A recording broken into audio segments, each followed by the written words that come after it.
Okay. So let's go ahead and get started this morning or this evening or this wherever you're at, right, bud? Evening or late night or Yeah, yeah. 10 p.m. 10 p.m. Okay.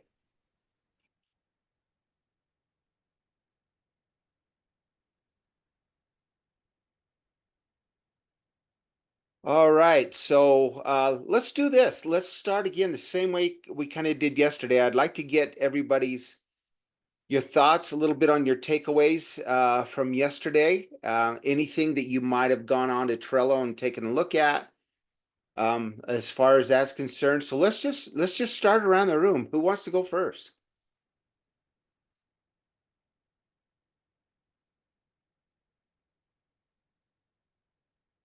How about Lorraine? So the way I'm looking at my screen here. Hi, Rich, and everyone. I have to say that um, we ended the session, or before I could leave yesterday, on a high because I actually enjoyed what we were doing. So, the whole assessment overview impressed on me. As you may know, that we use the Q12 with Gallup. So, you've just got the 12 questions, but you've got 40 questions that really resonate well. So it's definitely taking it deeper. So it was quite interesting that today I listened to someone quote a statement, and it may not resonate with us, but it was quite interesting when it said, you can actually see yourself as a nail, because the more you get knocked on, the deeper you go. So I quickly held on to that because I thought, that is probably so powerful. The more you get, more come your way. And if you take a hammer and you have to just keep going at that nail, the deeper you go. And then I had the thought of what we're doing. So I really believe this is the deeper side of what we're doing, or what I do. So Good. thank you for that. Thank you. Thank you. Orestes. Yes, sir. Presente. Yes. What takeaways from yesterday? What are your thoughts? Oh my God, no, please. It was really hard to find sleep. It's actually, although I don't like the image of the nail and hammer and getting something on my head, it describes pretty nice what happens in these courses on that level, and I experienced it a couple of years ago or last year, I don't remember, with IECL. It's like I would describe it as I don't know how you say in English this tool. It's when you grab something and there's a special tool where you put pressure on it, and then it don't go back. It doesn't go back. You can tighten and tighten and tighten without having it. And this is what happens with me. And what I see is I always have to work it out. There is nothing you can oversee or overlook or throw under the rug. It's a process, and there's a certain inner dynamic in it. So it's very, very satisfactory. I don't know how to say it correctly. Sure. But it's a deep process, and I'm so thankful for the structure you guys or John has developed for bringing that in, because I come from the transformation part, and I saw it in real life all the time, that if you don't have the upper layer, as sponsors, it not possible. You don't move the organization. You can move certain departments, maybe a bit. You can move certain areas because you move the people, but you cannot move the organization. You need the captain on board Captain for on that. board. Very good. And there are so many the comments from my fellow students here. It's so helpful, but it will take a lot of time. It won't be over this weekend for me. So I'm really looking forward to go over it again and again, because there's so much gold in it. Very good. Thank you. See, Fernanda.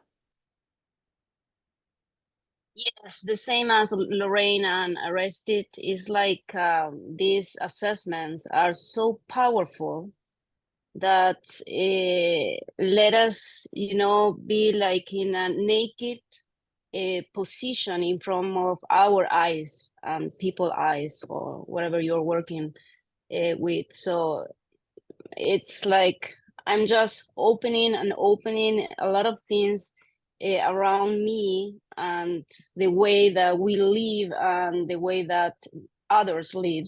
So I think that is really powerful. Interesting comment. The way others lead. Learning how people lead. Are we all the same? We're not, are we? We're not in the same mold. And you're going to find this from one person to the next, one or corporation to the next. What type of tribal knowledge is going on there? What the legacy is. What type of organization is it? Is it a publicly traded company? Is it privately held? There's so many different, things that come into play with this. So, all right, thank you. Bud. Hi, everyone. Good to see you again. Yeah, I too really enjoyed yesterday and the discussion and the facilitation. In particular, going through that exercise of analyzing some numbers and grabbing some insights and looking deeper than the numbers at what they were actually saying, what patterns we were actually looking at, and how that reflects in the real world, because businesses are essentially people, and people have, all of us, people have nuances, and we work well with certain people, we don't work well with other people, and we have our strengths, our weaknesses, we have our blind spots, and just seeing how a little bit of analysis can bring all that to the surface, and then that can be used as essentially the fuel for transformation for individuals, teams, organizations. That came across very strongly yesterday, and I think that as a theme for yesterday, that came across very, very nicely for me. And I was just looking back at my notes as well and going, oh yeah, that was really cool. Actually, enjoyed that. I did manage to sleep though. I'm just a sleepy head. So right after this, I'm not going to lose any sleep. I'm going for it. I'm going to sleep again. All right, Orestes. All right. Cheers. All right. Thank you, Bud. Suhas. Yeah, sure. Okay. Thanks, Rich. And good to hear everyone's comment. Actually, what we discussed since yesterday has been a key thought in my mind, both in my position as an executive in the corporate world, where I did use similar kind of surveys. And then I think I shared a little bit of that yesterday with you, was saying, okay, hey, we start focusing on the actions, but we are unable to deal with the broader thing, which is actually culture. And that's why the two things which really came out very strong for me yesterday was employee engagement and culture. I think these are two different aspects of the organization. Very often, they in organization, I have seen in my work experience, they tend to get a bit sort of mixed up. And I think you, yeah, I think in one of the presentations that you made, I think we've hit the nail on the spot. Saying culture is a different essence of the organization than employee engagement. And I think when we are able to identify and measure this in a way, using some of the tools that we have. I mean, I've done this in the past using different tools, but I think the way you've sort of arranged it in a beautiful way, if you're able to identify those together, that's the right way to go about when we are addressing transformation in an organization as an executive coach. So it's beautiful. It was I think it was like poetry last night. Good, thank you. So you mentioned employee engagement. Yeah. Is it critical to measure the engagement levels at the senior level in an organization? Absolutely, absolutely. It is essential, and I think it should be a key part of understanding how the transformation can take place. Because if we are addressing transformation, okay, the underlying aspect is to understand what's the culture, and then address what's the engagement, right? If you're able to understand what the culture is, and then say where are we going with engagement, how far away are we with engagement, or where are we in engagement versus the culture, I think we are then able to address transformation. So it's pretty important. I've done that using different psychometric tools where I've been able to identify the culture of an organization. I mean, trying to put a name to that zone or the animal, if you can say, if I can use that word, say, how does this organization behave? And then there's an outlier. And in my past experience, we did this, and we could immediately identify an outlier. And I told one of my senior executives who was reporting to me and saying, you got to watch out for this man. I think he's going to leave your team. And in a week, that man actually tendered his resignation. Interesting. Yeah. So yeah, measuring engagement, and really the CTRA 40, when we talk about measuring engagement levels, Yeah. how engaged are we at the senior level? How engaged is the CEO? How engaged is his team or her team at that level? And it's the saying goes, as the CEO goes, so does the culture. If and so often we do these different types of assessments that measure engagement and culture, but again, they're two different things. They truly are. You have to measure them differently. So, all right, thank you, Suhas. Gaurav. Hello, everyone. Though a lot has been added, and I do not have any corporate experience, but then I do have an experience of mentoring and coaching students. Um, Sometimes we prepare them for the interviews. Then we ask them to go through the websites of the corporation they would like to join. Then they go through their philosophy, their vision, their mission, and their values. So this is one thing. I might sound a little unstructured, but like, okay, so put it this way, like this is one thing. Now, at the same time, I got a chance to be a part of some, as a facilitator also, to be a part of some team bonding activity, wherein a lot of times, promoters and CEOs and founders, they talk about one thing that, so okay, these are the values we have, but we do not see the same values in the employees. We want the values to be instilled in them. These 2 days, somewhere I was trying to understand that, where is the gap? How does it actually come? Are the values just written on the website? Are the values written, on the desk or behind the chair? Or are we actually, following them? Because when it comes to culture, what I could understand in these 2 days, that, when it has to be in sync, the values you have and the values are basically practiced there, and then that's how the culture happens. I mean, I am so sure with my little understanding that this is something which doesn't get created in a day. It's just something doesn't get destructed in a day. So it takes time to build up. Also, it takes time for the transformation as well. This much I could understand, and now I understand that when I come across a lot of people on LinkedIn, they say that I'm culture transformation coach or something. So now I know that what do they actually talk about? What exactly it is? So let me ask you this, Mm. and you're a teacher.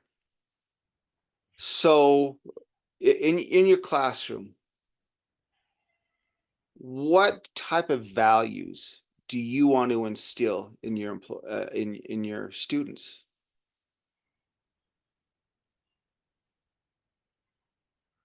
What type of values do I instill? Um, In your classroom? I mean, You know, when those students even walk into your classroom, what do you want them to see? What do you want them to feel?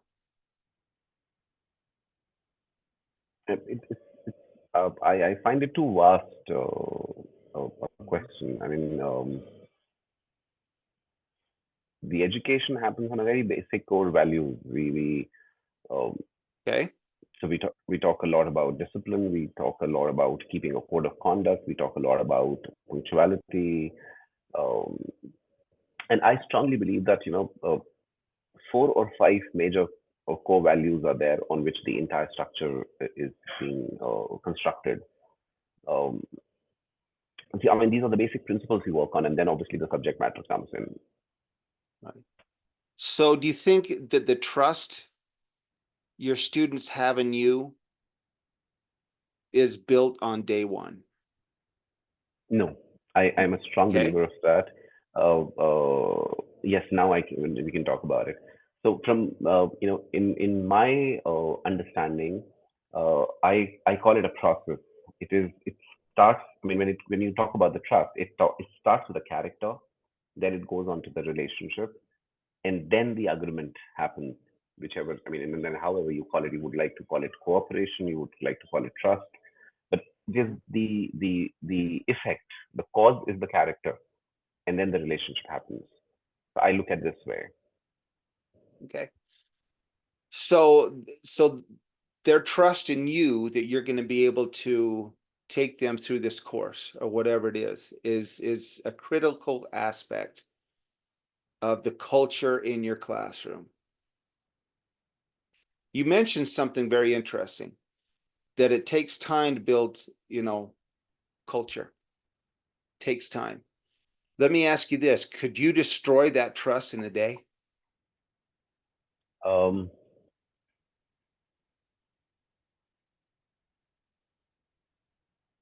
I don't think so. You don't think so? So what could you do? I mean, and that's interesting you say that, because I've seen you can wreck a company in a week. You can destroy trust in an organization in a day. And I've seen this actually happen more than once. So, and really that comes down to some of the things that you mentioned, that transparency, the culture in your classroom, the expectations, the curriculum, right? Everything is laid out there, everything they see, and you're coming in. If you look at yourself as the CEO in that classroom, as you go, so will your class, right? Does that make sense? Yeah, 100%. Yeah. So, I haven't taught like you have, and so or been in that arena like you have.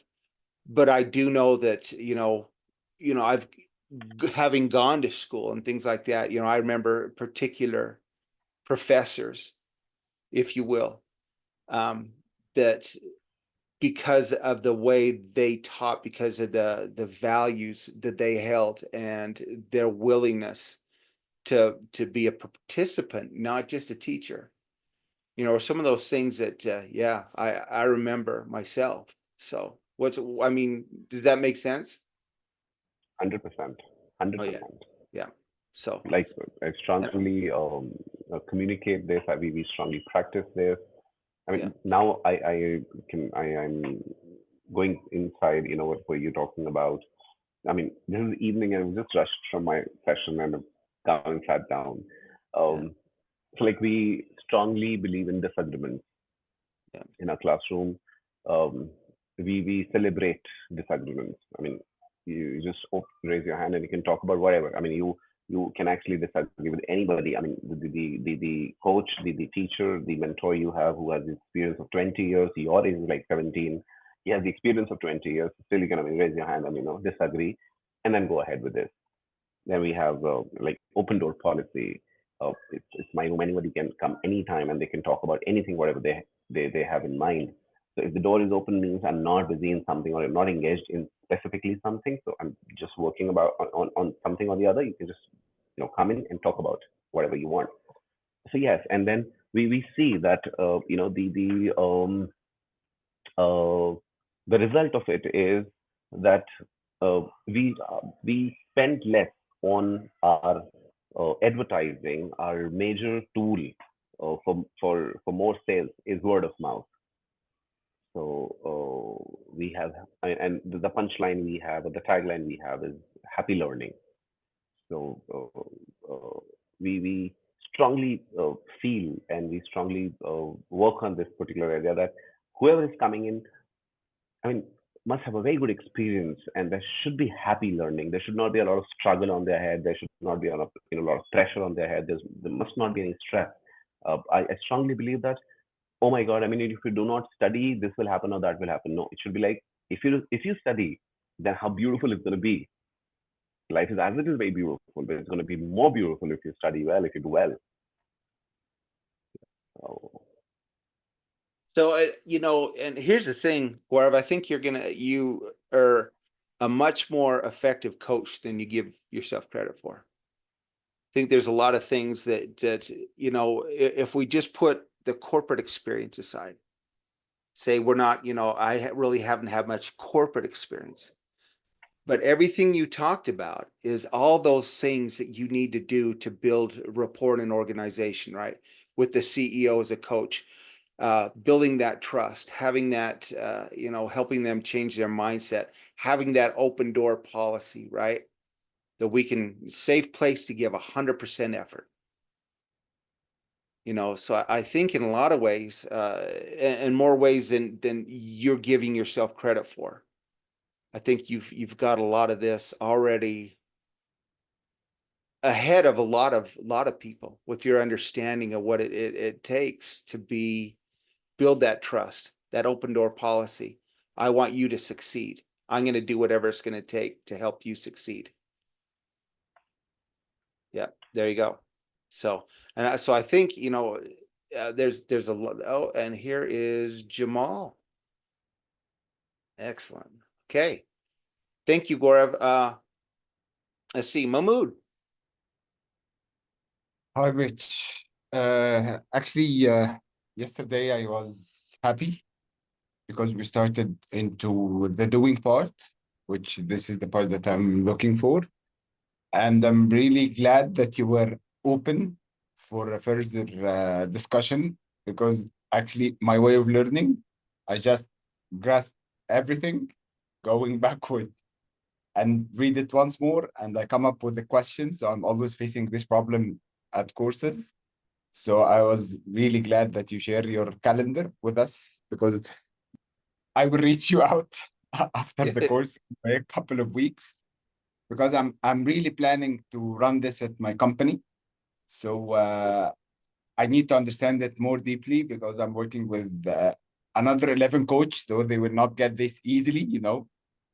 We are in a consultancy firm, so where everybody has an opinion and everybody has something to say. Yeah. So I should came up with a robust proposal, and I should mastering the tool as much as I can. So I will have you as my backup, and I would like to thank you about yesterday's facilitation. My intention today, just try to be as engaged as possible, because I have a very terrible sleep yesterday. And I drink too many coffee until now. So I will start to be engaged as much as possible, but please forgive me if I look like I'm a bit disengaged. Thank you. All right. No worries. I hope that our conversation yesterday the facilitation that didn't cause all the sleeplessness and people couldn't sleep last night. That's definitely not my goal, but all right, but thank you for letting us know. May I just clarify? It wasn't sleeplessness because of pain, trouble, not. It was just the curiosity of Yeah. going back and thinking about all these interesting points that are now coming up in my mind. So it was not suffering from today. Now I suffer a bit, but it was not a painful act. It was no, I don't want to sleep. I want to think about this. Good. All right. Well, that's a good thing then. Keeping you on your toes, I suppose. So who haven't we heard from? Let's Shalou.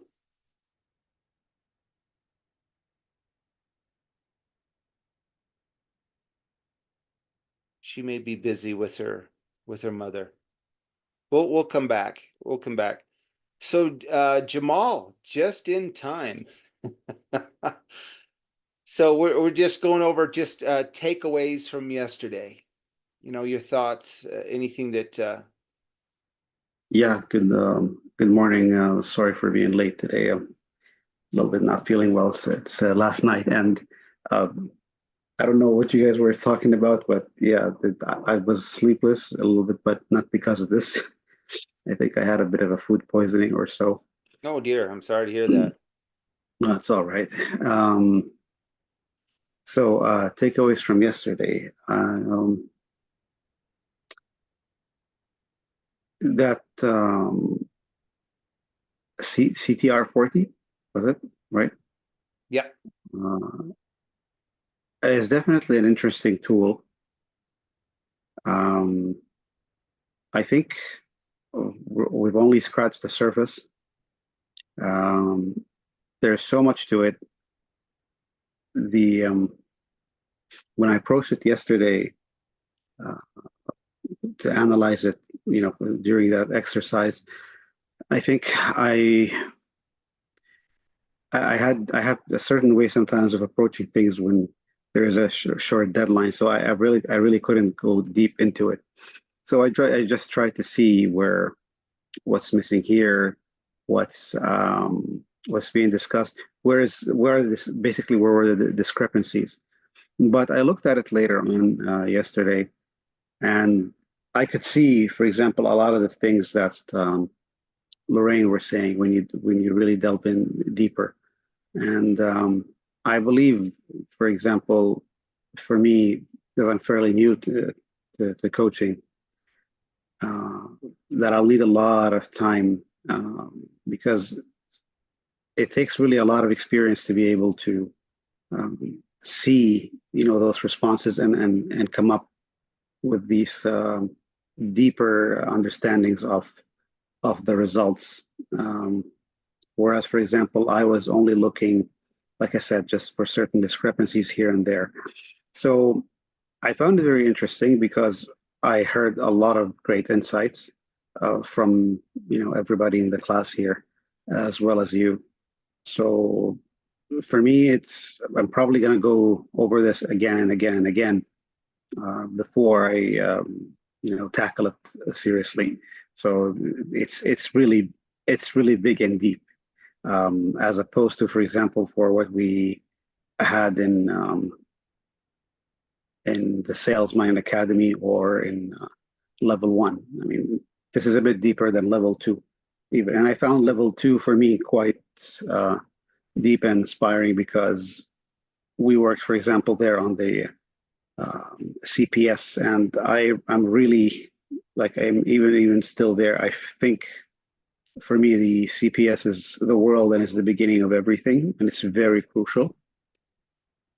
And now I have to put this also on the same pedestal, and I will only probably get it is if I treat it in the same way I treated the CPS, which means I'll take a lot of reading, a lot of discussion, and a lot of time to recognize that. All right. Thank you. Thank you very much. Very interesting, the core purpose statement, right? Yeah, oh, definitely. It's because I may not have mentioned this, but when I started this, and the idea, of course, is to, have a solid supporting business foundation where I helped others. Because when I worked as a trainer, I enjoyed really helping people out, but I want to help people on a deeper level. And the people that I really want to help the most on a deeper level is my family, my kids. I want to give them something good for the rest of their life. And if I can put them in that mindset, that would be fantastic. So this is where I want to succeed first and then move on, and hopefully be able to help others along the way. All right. Yeah, great, great comment there. And that's really that core purpose statement. And I want to just touch on that for a minute, because that's one of the things that you find with a lot of organizations that's kind of missing. It probably was there at one time. And in the background, it probably still is, that purpose statement. Why are we doing what we're doing? Why did the founders of this organization develop the products or services that they have? Why do we do this? Why do you get up in the morning? Why do you get out of bed? Why do you do what you do? And all those things are important and helping organizations see that again, and helping them unpack that.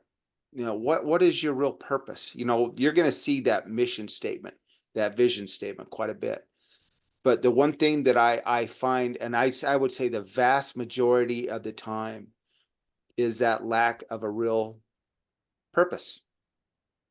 Yeah, and I'm definitely one of those people who always likes to delve into the why of things, right? So I'll probably ask why a couple of times in order to get to the actual reason behind things. So asking why 3 or 5 times, just to discover or to unravel one issue is normal for me, for example. Yeah. All right. Thank you. Thanks. Rest, you got your hand up. I just have a question. Have you ever found during your career a CPS in a company, and you would say, okay, it's your core purpose statement, but that's good. But that's your, have I ever found that? And Have you ever seen a company before you worked with them where they had a core purpose statement and it was a solid, it was not the usual, so yes, a good yes, one. Yes, as a matter of fact, and really, that's one of the things that helping organizations, and that's even a tool that you can use later on, is helping them define what is their purpose. Yeah, but the question is, have you ever seen something like a CPS generically coming out of a company, of an organization, without your coaching? So when you came there, you asked them, what's your CPS, and they said, here. Yeah, within a second. Yes, I have. Matter of fact, I have. But the funny part about that was when I asked who else in the company knows this, knows about it. And the comment came back was, well, we know it in this group, but I don't think we've ever really used proposed it. that or used that with others. Yeah. So yeah, sometimes there is that core purpose statement, but do you remember what this was about? Do I remember? Broadly. Broadly, yeah. Broadly was with an organization that provided fertilizers type, chemicals for agriculture. A lot of their purpose statement was all around being able to be, and it really was kind of defined along with their vision or their mission. But it was really about providing, we want to be the biggest in the world as far as providing high quality fertilizer products, if you will. But it was very generic. It was very generic. And the thing is, it was so generic, it was no wonder that only a few people knew it. Okay. Thank you. Lorraine, Rich, I wanted to just quickly check with you.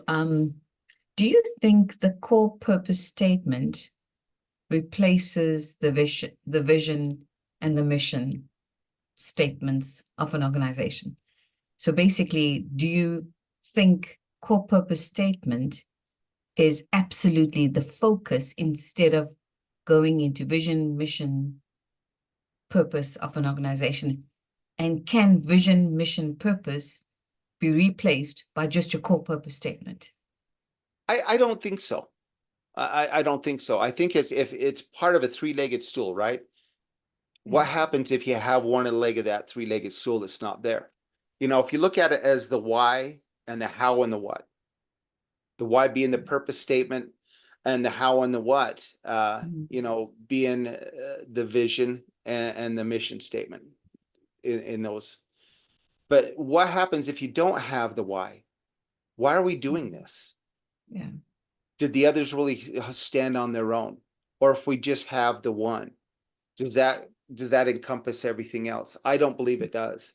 I think it's, you know, why did we really start doing this? Jamal hit on something. You know, why does he want to be a coach? Why does he want to do this stuff? He wants to leave his legacy for his family. But that's not how he's going to accomplish it or what he's going to do to accomplish that. Does that make sense? Yeah. I can't, so I don't see the core purpose statement, and this is, you know, you all might have a different thought on that. But I personally do not see any one of those being able to stand on their own without the others. Because I just they're find really, that, yeah. sorry, I find that the core purpose statement covers such a wide and broad spectrum of any aspect. I mean, if you do it individually or even if we do it organizationally. So you are taking all aspects into consideration. If you look at our training and in core purpose statement, and I like to keep things simple because simple things you Okay. remember, and people like that. So this was something that I tried to think going forward. Would this work in any organization as a CPS? Because in most cases, people don't even know what their mission statement is. You're right. They And don't know what their mission statement is. yes, They don't know what their vision yes. statement is. Let's hear from Gaurav. Then I want to show you something real quick here in just a moment. So, where'd you go, Gaurav? So I just come on to the thing, or it's just asked about the company and its core purpose. It's written there. I mean, you know, do they follow? Do they know it? And you know, you talked about something. So I'm just sharing my experience. I don't know how relevant it is, but I'm really overwhelmed by it. I look up to these people. So there's this company called In Time Tech. It's an IT company. They have one of the offices in US as well. They started off from India. So now when I met their founder, I mean, 7-8 years ago, he talked about creating abundance. Now, this is the word, creating abundance. It's an IT company. He comes from a very modest family. Nothing was there. Started up everything to create abundance.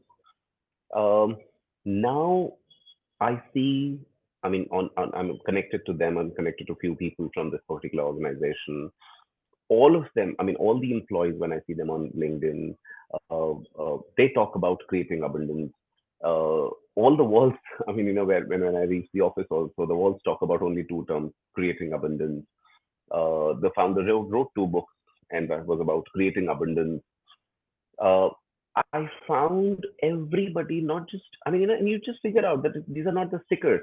When they post also on something, or some of the other activities happening, that is always around these 2 words called creating abundance. Started off with 100% shares in his pocket. Now last year when I spoke to him, he's got 5 co-founders, shared the stakes with them, and now they're operating in 8 countries. And still, all the talk, everything is around these two words, creating abundance. Core purpose statement we were talking about, and in association with culture also. Um, this is my experience, and I truly loved it actually. Meeting all of them rather. Thank you. Thank you very much. Great comments. I'm going to show you. Let's hear from Shalou if you're available. If not, then we can come back. What I will need, can you repeat the questions, the conversation that you had question? I'm happy to answer it or to attempt to answer it. Okay, we were just, what's your takeaway from yesterday? Just what did you get out of our conversations yesterday and out of our presentations? It was really valuable for me was to look at those questions that go ahead and form the CTRA. And again, more than one particular thing that stuck out for me, I think it was just the sense that there is a way to actually measure this for people, because otherwise talk of culture can become very esoteric, fluff, up in the air, ma'am, what are you speaking about kind of conversations. So where there is some measurability, I think it's easier for me to show it to decision makers, and that makes my life a whole lot easier. So there was that relief that I experienced, saying, all right, there is something that I have to fall back on. And if you recall, I'd asked you that question on the vision. Like, can we use some of these questions to help an organization just work on their vision and mission? Because oftentimes I have organizations reach out for just that. We don't want to do anything else. We only want to, at this point, be able to identify our next 10 years vision and the broad way to go about it. So I just think that those questionnaires exist, that I can make them take those assessments and help them see things objectively. That kind of helps me. Thank you. That's where I was. Yes. Thank you very much. And you're right. Having that tool, having that ability to actually show them that tool, right? The results from their own assessment is, that's a pretty powerful thing to show up with, right?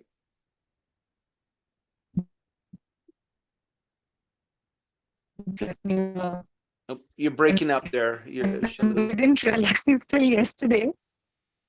Oh, so let me just. So I was saying exactly that just that relief of there is a tool which helps me with the tangibility that in itself was palpable for me. There you go. All right. Thank you. Thank you. I just wanted to show you real quick, before we get into some other things. We talk about vision statements. We talk about, this is something that I have a lot of belief in, if you will. So on my website, richbarronexecutivecoaching.com, on my about, one of the things I talk about is that core purpose statement. And so I wanted to put mine out there, make sure it was on my website. Same with my mission statement. What is my objectives? What's my vision? As far as who I am, what I want to accomplish, how am I going to accomplish it, and what I want to do with my life, what I want to do. And so the core purpose statement really, for me, is something that's a very personal thing, where the mission and the vision are a little bit more of the nuts and bolts. Does that make sense? That's kind of how I look at it personally. I've even I've got a blog in here about the importance of core purpose statements, and I'm not gonna get into that right now, but that's just one of the things that I feel is a critical aspect of an organization. And so for me, the purpose is a personal statement about why I am, why I do things, why I'm doing what I'm doing. The other two are kind of the nuts and bolts on how I'm going to do that. So, or what I'm going to do. Does that make sense? Is that clear as mud? Okay, so let's jump into some stuff. We kind of left off yesterday with how do we really administer the CTRA 40? I want to just touch on that real quick and on how that's actually done.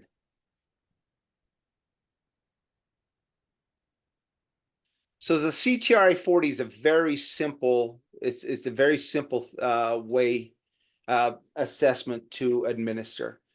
And the instructions on how to do this are all in Trello. These are things that you can, we can talk about, or you can grab out of there, and hopefully they're pretty self-explanatory. But really, the CTRA 40 is, you're going to present this only to the senior leadership team, as we talked about. The coach, when you do this, you need to inform Sue Ryan that you'll be presenting the CTRA 40 to the client organization's leadership team. You will then be sent a link, and it's a very simple, it's a SurveyMonkey link is on this. So you'll be sent a link, and then you will reach out individually to each of the individuals in the organization. You're going to be reaching out individually, and there's a sample email in there that I've put in to Trello that you can use for reaching out, explaining a little bit about how the CTRA 40 assessment is done, how it's gonna be administered to them. You're going to be putting the link in here, and you always want to come up with a date. And usually it's like a 2-week date. We need to start on this date, needs to be completed by this date. Very, common with most assessments or surveys, if you will. And so as far as the CTRA 40 goes, it's very, very simple to do. And then you can send a follow-up reminder if you haven't seen some of those coming back.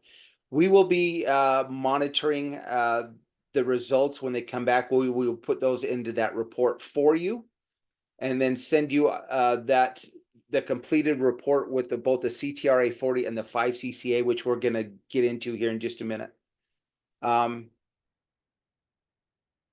So as far as, and as well as that, the sample report, the one that I had everybody go through yesterday, I'm going to send you that as well. So you'll be able to see all the information and be able to put that information together in a slide deck or whatever, however you want to present that. I can show you how I've done that. We'll get into that in just a little bit. But as far as administering that, it's a very simple thing. It's not anything that's going to be real difficult to do. And the pricing goes on that. I've always told them the CTRA 40, there's no cost on it. Okay, because the money's going to come from the 5CCA and your time as a coach spending with them. And that's a lot of the things that you need to come up with. There's some suggested price guidelines in Trello that you can look at. I don't want to get into those per se, get in the weeds on those. But as far as the CTRA 40 goes, it's very simple. It's a SurveyMonkey link that we'll send you. You'll send that link out to each of the individuals, and then when that comes back, you'll get the reports that you'll be able to present to them. Any questions on that? Rich, it's Lorraine again. Just 2 questions. So as L3 team or students who have taken this level, what does it cost us to get this in terms of from John Mattone Global? That's a very good question, and it's in that pricing guide. And Lorraine, I can get that information for you. Okay, I really don't handle that end with John Mattone.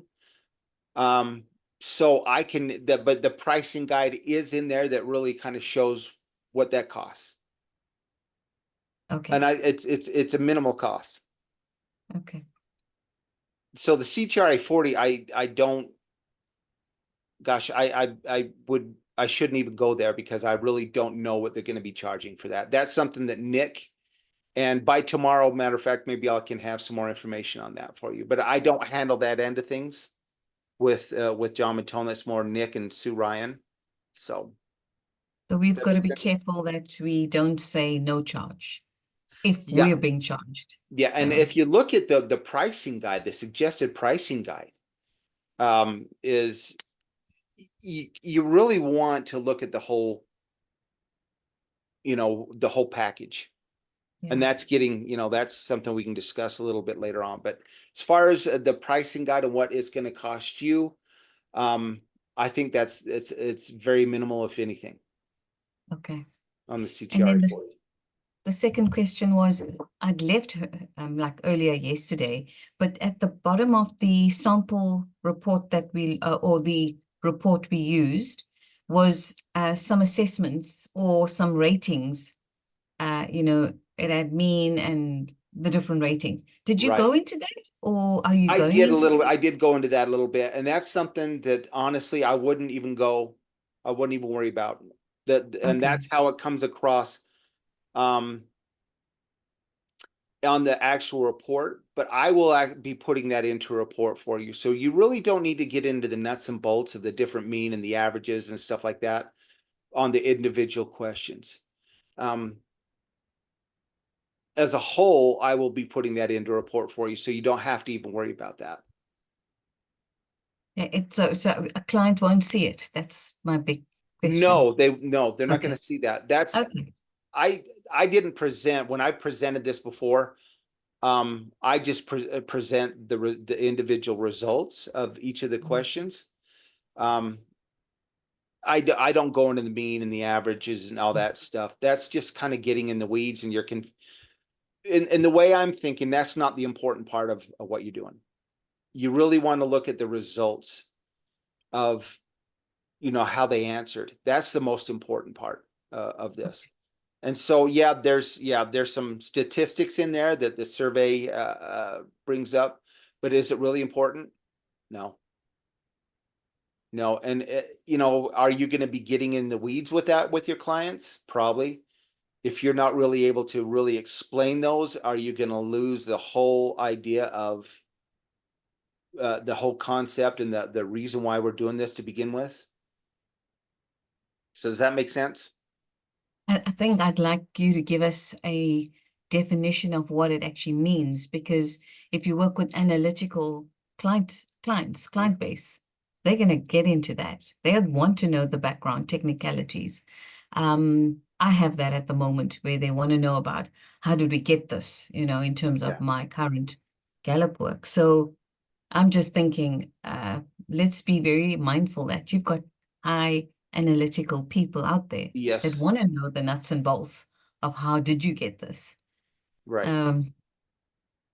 And how would you answer? I'm gonna put that back on you, Lorraine. Real quick. How would you answer that based on what we looked at yesterday? Well, I would firstly need to know the background technicality of how it's done. Yeah. And I would like to know, a side note, I would like to actually be updated for myself, to actually know that there's this brief understanding that I am fully aware of. Yeah. So that when I actually sit with my client, I'm confident enough to say, I will answer you back. I'm confident in what I have to say to you. But if I don't know some form of technical background, and if I get a question being asked, it can somewhat create a problem for some of the high executive clients that want to go straight into that space. So I'm just throwing it out there. It's just a safety comment. Sure. Because okay. And I can people in find that the- out. I don't know the whole science behind how they've done the survey, Yeah. but the thing that I have done, and I've never had anybody ask me that. I've never had Okay. anybody go down that path with me. Yeah. Although that may happen, right? That could happen. Yeah.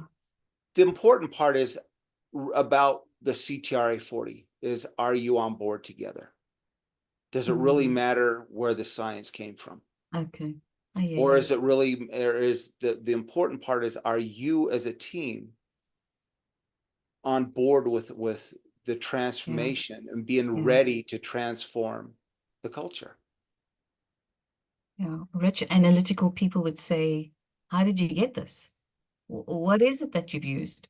So it's just from experience, and I know what I'm dealing, you know your clients and what they may get into, but it's just a general question, and probably I would go with what you recommend, but that's just my input. Thank you. Okay. And coming from your background where you've done a lot of these surveys, worked with a lot of these surveys, And and I can okay. get that, I can get the science behind that, and I can explain it to you once I get it. But for me, Mhm. that's never been the important part of this. Yeah. That's never been why we're doing what we're doing. The actual science behind how you answered. And maybe you could ask your client, why did you answer the way you did? What's the Yeah. science behind that? So, that's, we each approach here. That's the interesting thing, Lorraine, about the art and science of coaching, right? Who are we at the art as us individually? How do we approach Yeah. that, Yeah. our coaching as an individual? Yeah. Based on, and the science, understanding the science and maybe understanding the averages and the mean, all that information that it shows on there. But for me, it's just who answered what, how many people were there, and who answered what. That's the most important part for me, is seeing, are you truly on board with each other? Yeah. Yeah. Yeah. Thank you. Orestes, Yeah, you said it in the end, actually, again. But I thought, how would I approach such a situation? Because I have exactly that clientele that goes immediately and expects a reaction and looks at my face, and when I start sweating, they will attack me further in that area. I would block that. I would use that on one hand as a coaching tool, so making them clear that micromanagement is not the approach with a coach. That doesn't work. Second, I would refer that John Mattone would be not that clever to give that out, because it's his how do you say in English, property, intelligence property, right? Yeah. some, Yep. and Intellectual property. Yeah. Intellectual property, thank you. And that's actually the last argument I would use for that. But in the workshop, when we go into it, the CTR40 is easy. You can reverse engineer. You can give them hints. Here, you see, this is our what comes out when we talk about. Now you can conclude how they do it. But we cannot give you the algorithm. I was eager in level 1. The first thing, I guess, I asked John, can we get the algorithm you use for the, but not for the CTR40, for the MLEI. But I wouldn't. That's a good, a valuable business source, and it's not open source. Yeah. So there's a book that he wrote called The Intelligent Leadership. Now there's also another one that he wrote that goes into it tells you how to do the MLEI. It gives you the formulas and everything in the book. So okay. Yeah, intelligent leadership. Yeah, Not but you can't use it as I read it, but I think it was like a bit generic. Yes, it is. It's a bit generic. So to say. Yeah. I have never gone down the path of how, how they got to the different, the algorithm, if you will. My interest more is around the Enneagram and the results. So that's really, and how to really define the results. And exactly as you said, it's not the data coming out of these 3 people we looked at yesterday, but it's the constellation. the how is the average, how do they interact with each other? Lorraine pointed that very good out, and Yeah. that's what it's about. And this is also something you can refer to in such a situation, that this is just the first start. And All right. Yeah. Thank you. Shalu. Rich, I'm curious about a little while ago while you were answering Lorraine, you said, for me, it's important who said what. So the what part, of course, I understand, but when you're saying the who, are you saying which level of hierarchy is saying what, or are you saying which person is saying what? Because I would imagine the assessments to and be maybe anonymous. maybe I should rephrase that. It's not so much who said what as to, you know, what the answers were. You know, if you look at that, there Sure. were 3 people in that. If you look at the sample that I gave from an actual client, there were 4 people that answered that. And Correct. really, it's getting into that, what we're going to discuss here a little bit later on today, that 3-day workshop, getting into the actual results. You know, are you really ready to be able to transform your culture? And so for me, it's not individually on the team who said what. That's really not the point. The point is, are they ready are they a solid group? Are they on the same page? Are they ready to really jump in and transform their culture? Or is there still going to be areas where they may continue to disagree? And, you know, we're going to talk about, you know, unpacking these things here a little bit later on today. Sure. Thanks. Okay. So let's, any questions about the CTRA 40 at this point? Other than, and I can, Lorraine, I can get the science behind that. I actually created my own spreadsheet. When we first, this is going way back, when first started doing this, I wanted to know how I could explain it in those ways. So I created a spreadsheet that really kind of got into, and matter of fact, I will show that to you here in just a little bit after the break. I can just show. I don't want to get into the weeds on that, and I can even I'll even put that up into Trello so you can all grab that tool that I developed, because that helped me understand more about how the CTRA 40 was laid out. And so you know, I just developed this spreadsheet that was, I'm a visual guy. I'm a visual learner. You know, I like to see things. I like to, like you were saying, there's a lot of people that are really like to see what are the results. I like to see things. I like to see it visually created. So that's the kind of way I learn. So, and the way I kind of explain things myself. So I will show you that tool that I developed here in just a little bit. I don't want to get into that just yet, but I will show you that. Any questions yet before we jump into the 5CCA? Okay, let's talk about the 5CCA. By raise of hands, how many of you were able to grab that sample report out of Trello, or even at least take a look at it? Okay, all right. So let's.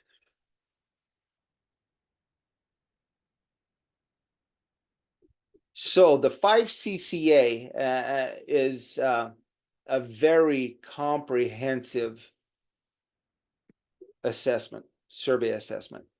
It covers several different areas. So it's the 5 cultures of culture, the 5CCA. And so really we're getting into that capability, all that pyramid that we talked about, the 5 different areas, the team culture, the individual culture, the must do, will do culture. Those are the different areas that this is all based on, this report. So the way it works, the table of contents is just going to start out. I'm not going to get in the table of contents. I'll let you guys read that on your own, or about what it is. He again explains what is culture. all those things that we talk about. You know, what is culture? Is culture and engagement the same thing? Why is culture important? So again, you're going to have these tools, these things that you can show your client. And this is a report that you will actually be giving to your client. This is this entire report. Goes through the will of intelligent leadership. So being able to kind of explain that will of intelligent leadership to your clients is going to be one of those areas that is critical. Remember, we talked about the strategic tactical competencies, that outer core and the inner core, how it impacts that outer core. Again, the 5 cultures of culture, the 3C predictive pyramid and the 5 cultures of culture. The capability, the commitment, and the connectedness, and how they impact organizational success. So, and again, this explains each of those, goes into depth, and each one of those kind of those same questions that I had put on that slide deck for each of you. So this is interesting that this the 5CCA, this is a brand new just released this past year assessment. Prior to that, it was done by a different organization. It was done by Qualtrics.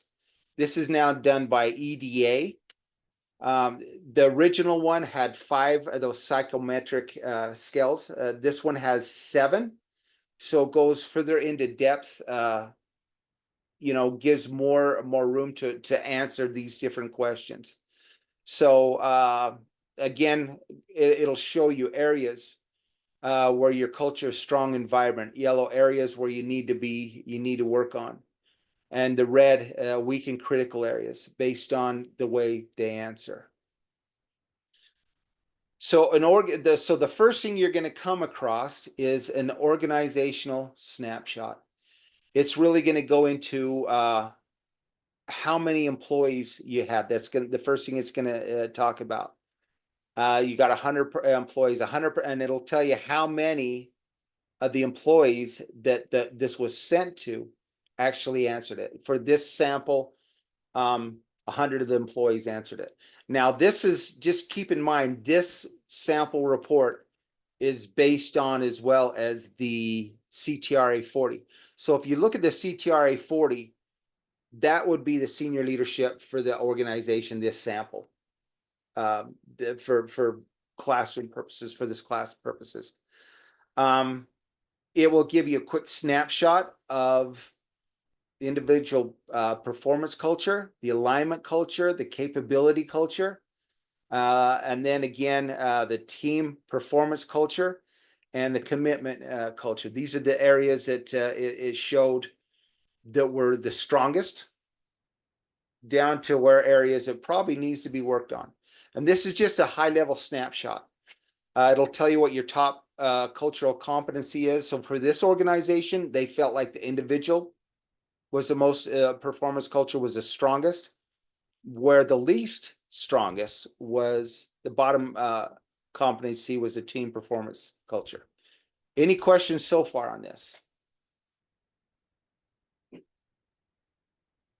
Okay, and I can't see everybody, so speak up if you do have a question. So the one thing of getting into this really breaks it down by demographics, position type, how the position type, all scores are broken down by the director, the vice president, individual contributor level, supervisor, team leader level, and the manager level. The tenure is going to, and this is something that I found very interesting when I looked at some of these other reports, how they start answering based on tenure. Completion rates, how many of them completed it, and in this case 100% of them completed it, that were all there. Again, tenure by tenure, it's going to break down the strengths, alignment, capability, team performance culture, and commitment culture. But then it's going to start getting into the different cultural profiles. the total health score of the organization, 4.81 out of 7. That's limited health is a way this is showing this. The organizational culture has got limited health based on the way it was answered. Again, all areas, it's going to show what areas were who agreed on what as far as the capability, commitment, alignment, individual performance culture, and the team performance culture. So let's see here, 5 CCA help by tenure. So these are things, there is so much into this that you can read into this. So Lorraine, let me ask you this question. Is this more on the level, seeing just basically what you have seen so far? Is this more on the level of what you could explain to your clients? Yes, it's, it just gives you a lot more of a breakdown. Yes. It takes it one step at a time. deeper. Yeah. So, and it starts getting into really, I'm going to come down here. It starts breaking this out by the capability culture. To what extent does your organization really, is there a can-do culture? The commitment culture, the alignment culture, how aligned are they? The individual performance culture. And again, this really is showing that that's the strongest one for this survey. The team performance culture, again, areas that there needs to be some things worked on. This is where I really get into things that I feel are very important, the highest and the lowest rated items. And this goes back to some of these questions. Leaders and managers are role models. Leaders and managers are strong in their inner core. Values espoused by all leaders are clear. And again, this is really getting into that being the highest rated items, again, are all around the individual culture, where the lowest rated items are around the team performance culture. And getting through, there's another area I wanted to show you here. So limited health. Okay. So again, individual ratings. It gets more, and then it'll go through each one of the questions. This is kind of an interesting area too, to kind of start breaking down what each one of the questions, how they were answered, as far as how did the organization really answer these. And then it gets into individual responses. Strong, each one of these individual responses. And again, this was put together for a sample. So you're going to see something probably quite a bit more in depth on some of these individual responses. It's going to talk about what are the negative aspects of our organization's culture. I want to stop here for just a minute. This is an important area. One of the organizations that I did this with started getting into the negative areas. Immediately, the CEO was angry, very angry. Why didn't I know this? And they wanted to know, he wanted to know individually who answered these things. I want to sit down with them individually and find out why they feel that way about the company. Took it very personal. Again, that's one of the things as coaches, we want to make sure that they understand that this is an anonymous. We don't have that answer. We will never see who answered what. Coaches won't see that. You'll never see that. But that's you may see that. And in another instance, I had a CEO that was in tears. He was in tears. Why did they, I never knew this. How could I have, if I'd known this earlier, I could have fixed this. And the interesting thing about this is they had been doing their own in-house surveys, where it was sent out by someone in HR to all the organization, and the responses coming back were very generic. They didn't get into the why or the how or the, you know, what those things that are going on. So as far as that's concerned, this is going to be a big eye opener for the people who are looking at this, the different areas. So this is where we're really strong. The individual performance culture. Suhas, I'm gonna pick on you for a minute. You mentioned about employee engagement and culture. How would that the individual performance culture measure up as far as engagement versus what the real culture is saying? And that maybe Suhas isn't there. I'm going to throw that out to everybody. We talk about measuring engagement versus just measuring culture. What would that tell you if we were just to look at that and say, hey, the individual culture is really strong? How could we, going through each of the questions and looking at some of these answers and then looking at the individual responses, what could we say about the engagement levels of the people in this company?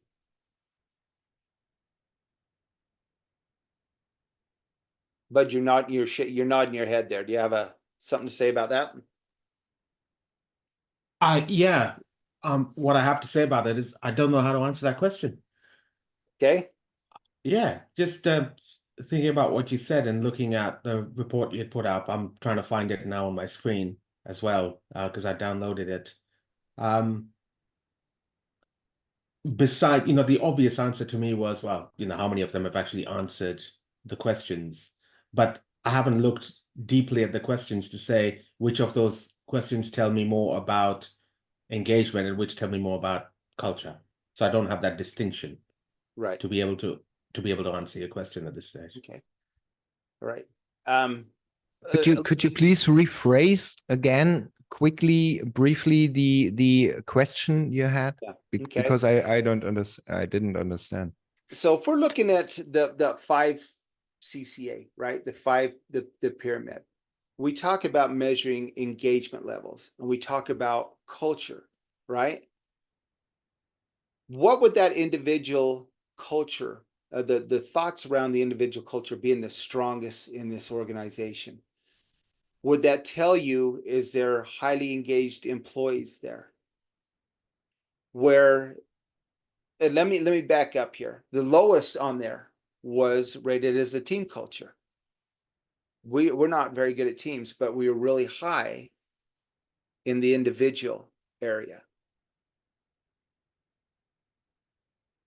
What would that, Lorraine, you have a comment?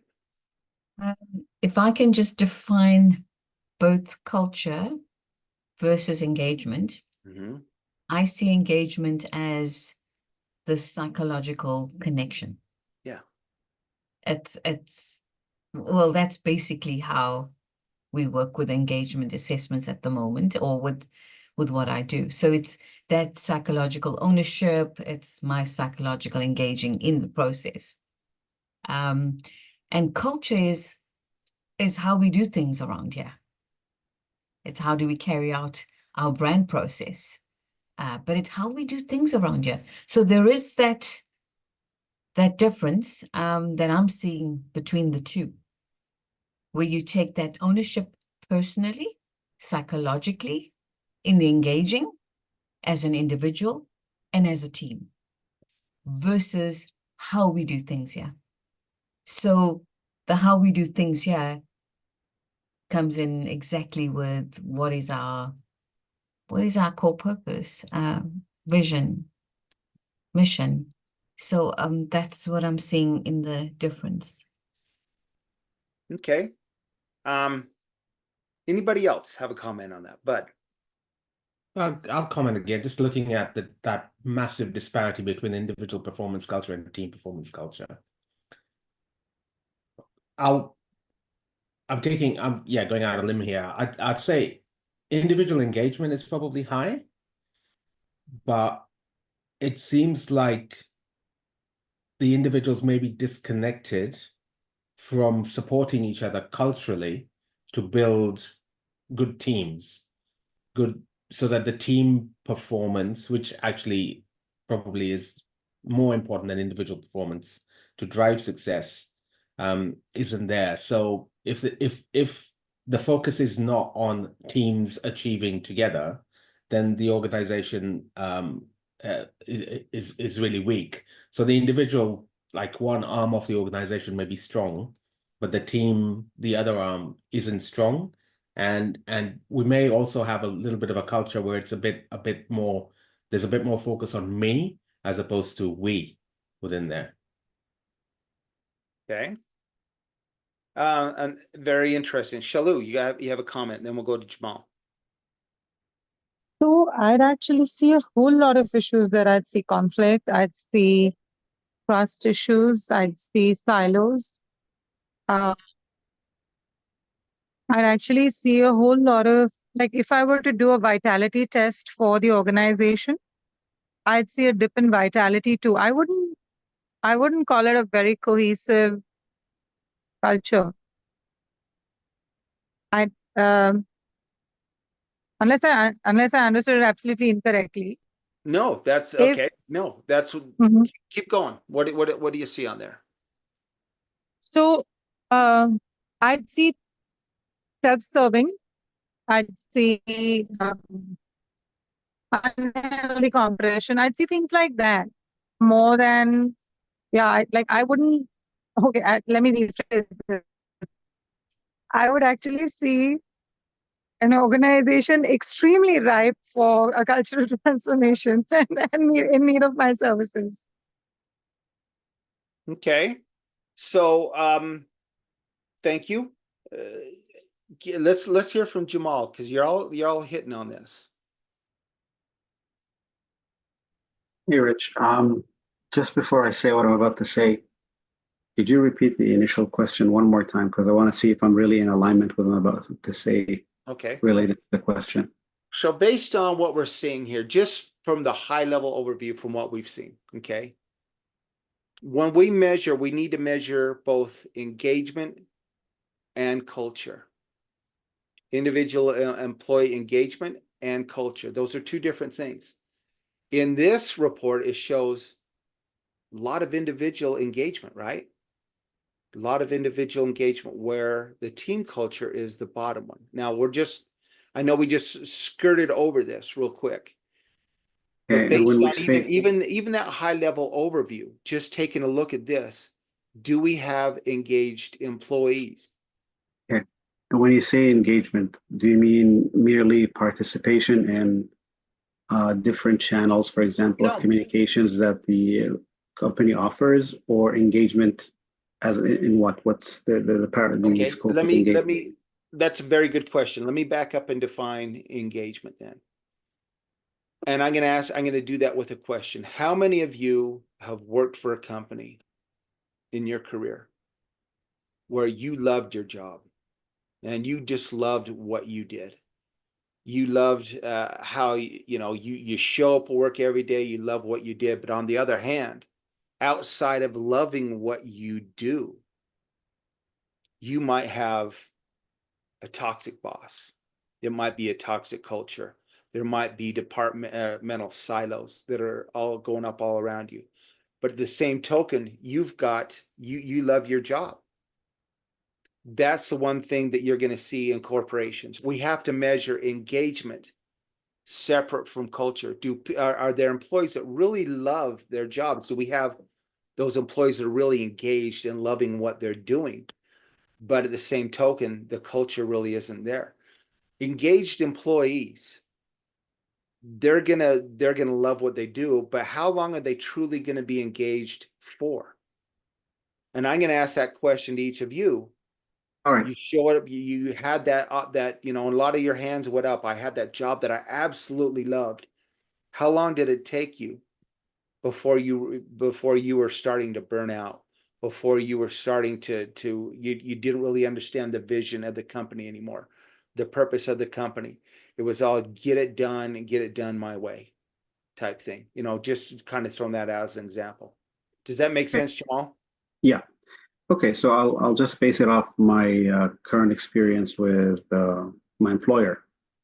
When I started with them, of course, it was a new role, new industry, and I was quite an engaged and active employee. I had a certain purpose that I wanted to attain, and that reflected on my work and my attitude at work.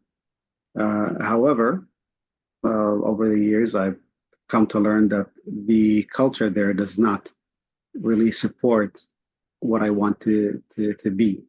The problem is also when you work for an organization that is huge and vast, and it has a corporate workforce, and it has different unionized workforces, and these unionized workforces are the actual sometimes real core functions of these employee of the business. What corporate really ends up being more of the support role. So in corporate, you'll have your finance, you'll have your strategy, you'll have your IT, you'll have your business development, product development, what so forth. But then on the ground, you have, for example, the actual pilots, the ramp crew at the airport, and these, and in an airline, we're talking about maybe anywhere from 30 to 50,000, 80,000 if you're a company like Lufthansa. And I find it's when they try, when corporate tries to push down a certain culture that they want to have, they forget a lot of the nuances, honestly. And for example, one nuance that I'm dealing with is ageism. There is a push, for example, in the company to always just communicate what's the positive, even on the communication channels of the company, when there is some constructive criticism, because I've seen it happen. It gets taken down. It's purely simple. I use that example for that company that I worked with. It gets taken down, doesn't it? Yeah. We don't want to see the negative aspects. Going back to the CTRA 40, we don't, Exactly. there's negative We stuff going don't on. We want don't to want just to be see it. putting up, Don't wanna hear it. the star stickies on the wall. We're doing this great. and we have a set path, a flight path, or whatever it is, fancy namings we could come up with in organizations and in town hall meetings. You want to address a lot of things, and you have such a diverse workforce in functions, in age, in population, and it's so hard just to sometimes for them to bottle them into one of those culture services. And I've honestly this year refused to take part in it because I don't see that it reflects any of my wishes or my values, or if it's going to make any change, for example. So I have become disengaged. Does that mean that there is really a bad culture overall? No. There is a certain environment at work, and it depends really where you are in that business, where you either feel, oh, it's a great culture. In corporate, you are in your little umbrella, your little bubble, and you see everything is great there, but you come down to the, where things happen, where the dishes are being cooked, and you see sometimes a whole different thing. So for me, it's a big world, and I think in smaller businesses it's way easier probably. Yeah, this is really what I wanted to say, and I hope it is related to your question. Yes, so I mean, it is, Jamal, and you're hitting on a lot of things here. You're hitting on a lot of things here. Do we really have employees that love their jobs, love what they do, but yet have a serious maybe distrust or the same thing another day type attitude? We got these stars on the board, whatever you were talking about. But at the same time, we love our job. I love doing what I'm doing. Or are we just going through the motions? Do we get to the point where we're just going through the motions, where it becomes really hard to get up in the morning to go to work? Does that make sense? Yeah. Okay. So on that basis, and Yeah, so what that's kind of a lot of what I was trying to point out on this particular sample. Are we showing engaged employees where they're kind of going down the same path as you are? And a lot of that is going to come down, we didn't get through all of yes, Suhas, that's a great point. It is 7:30. Let's do this. So Shalu, hold on to that question.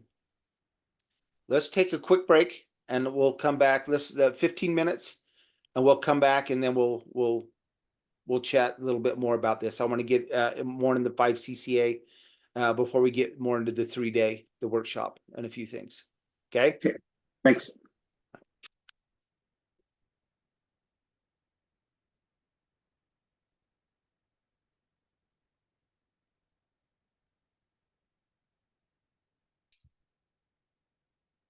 Yes. Could you please give me a hint for the employee engagement? Because for me, it is so far one of these typical HR terms which are so broad. So to give you a hint where I come from, in Scrum, for instance, we have the commitment. This is actually a factor.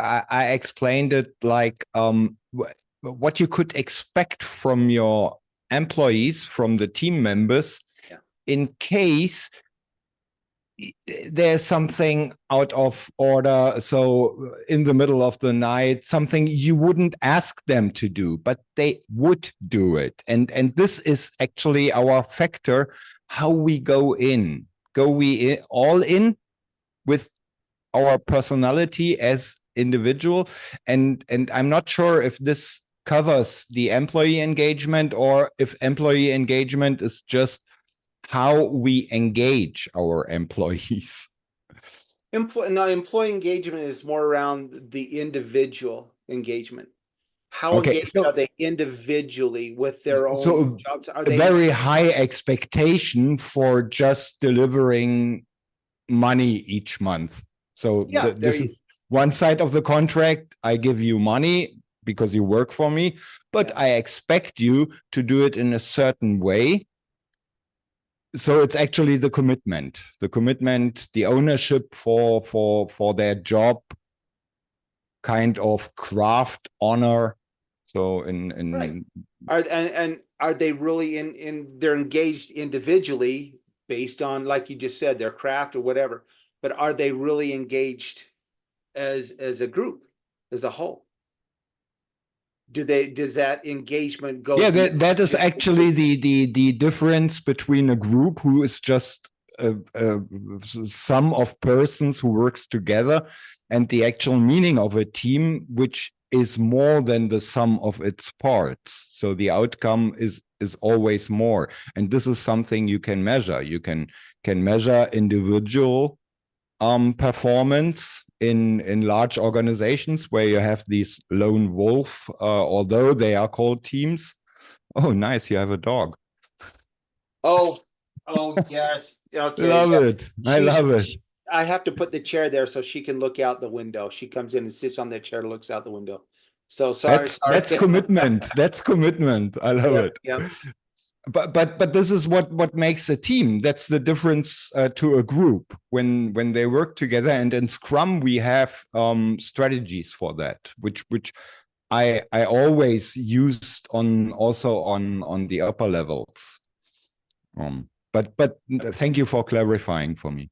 Yeah, there are different levels of engagement, from all the way up to how cohesive are they as a team? How do they work as a team, right? In this particular report, they're saying there's not a lot going on there. So turn the ship around. Yes. You know it probably. Something I give every executive in the very beginning. That's the first thing I give them. And then they get, especially when they have a military background, they get so excited about it that I can give them the deeper literature afterwards because they have a positive attitude. This is a very good book, and you can also watch the YouTube videos or let them watch them. Very important. Yep. Guess who's joining us here?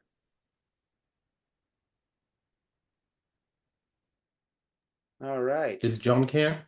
John's here. Yep. There we go.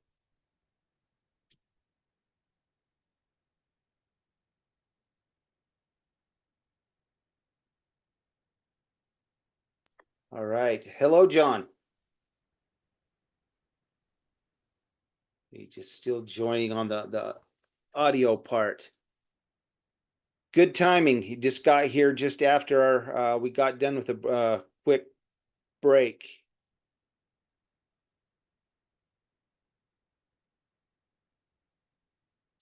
See if he can join there.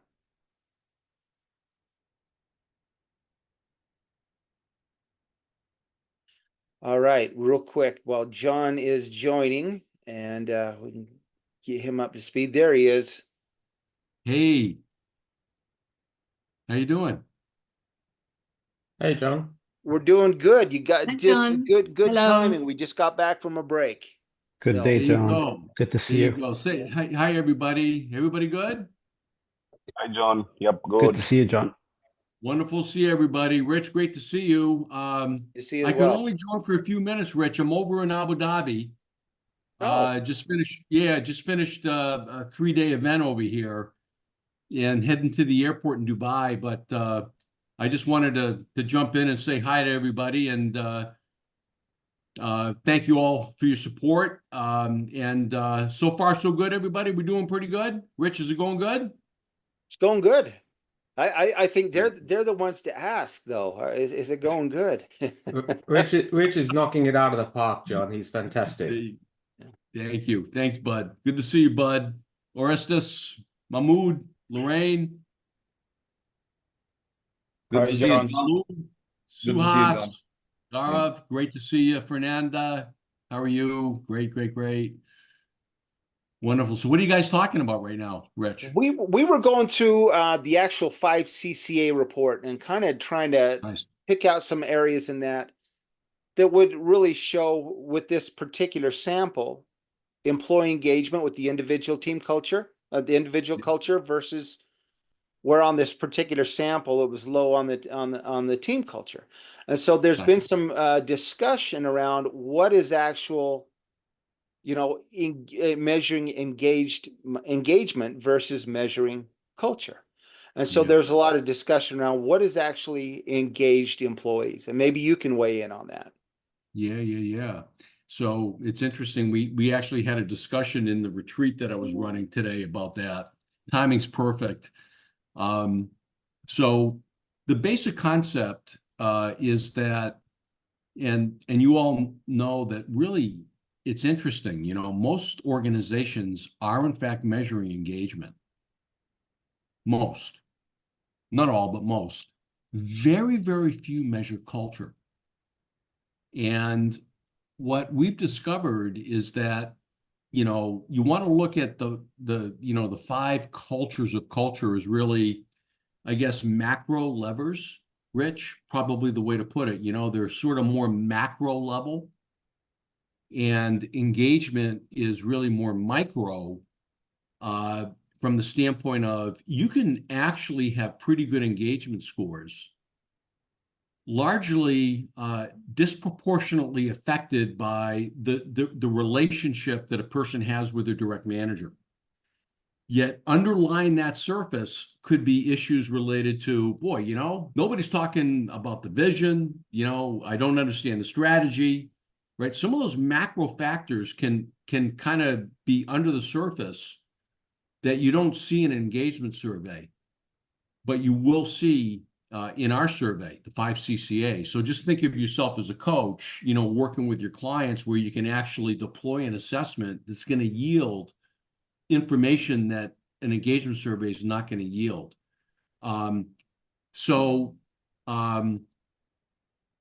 That's how I talked about it today, and it seemed to resonate, Rich, with the team I was working with, that, in this particular group, yeah, I mean, they do, they do the annual engagement surveys just like everybody else. And their results are pretty good. But, we had this discussion and the CEO was in the room saying, something, we're not even close to where we need to be on the can-do culture, the will-do culture, Yep.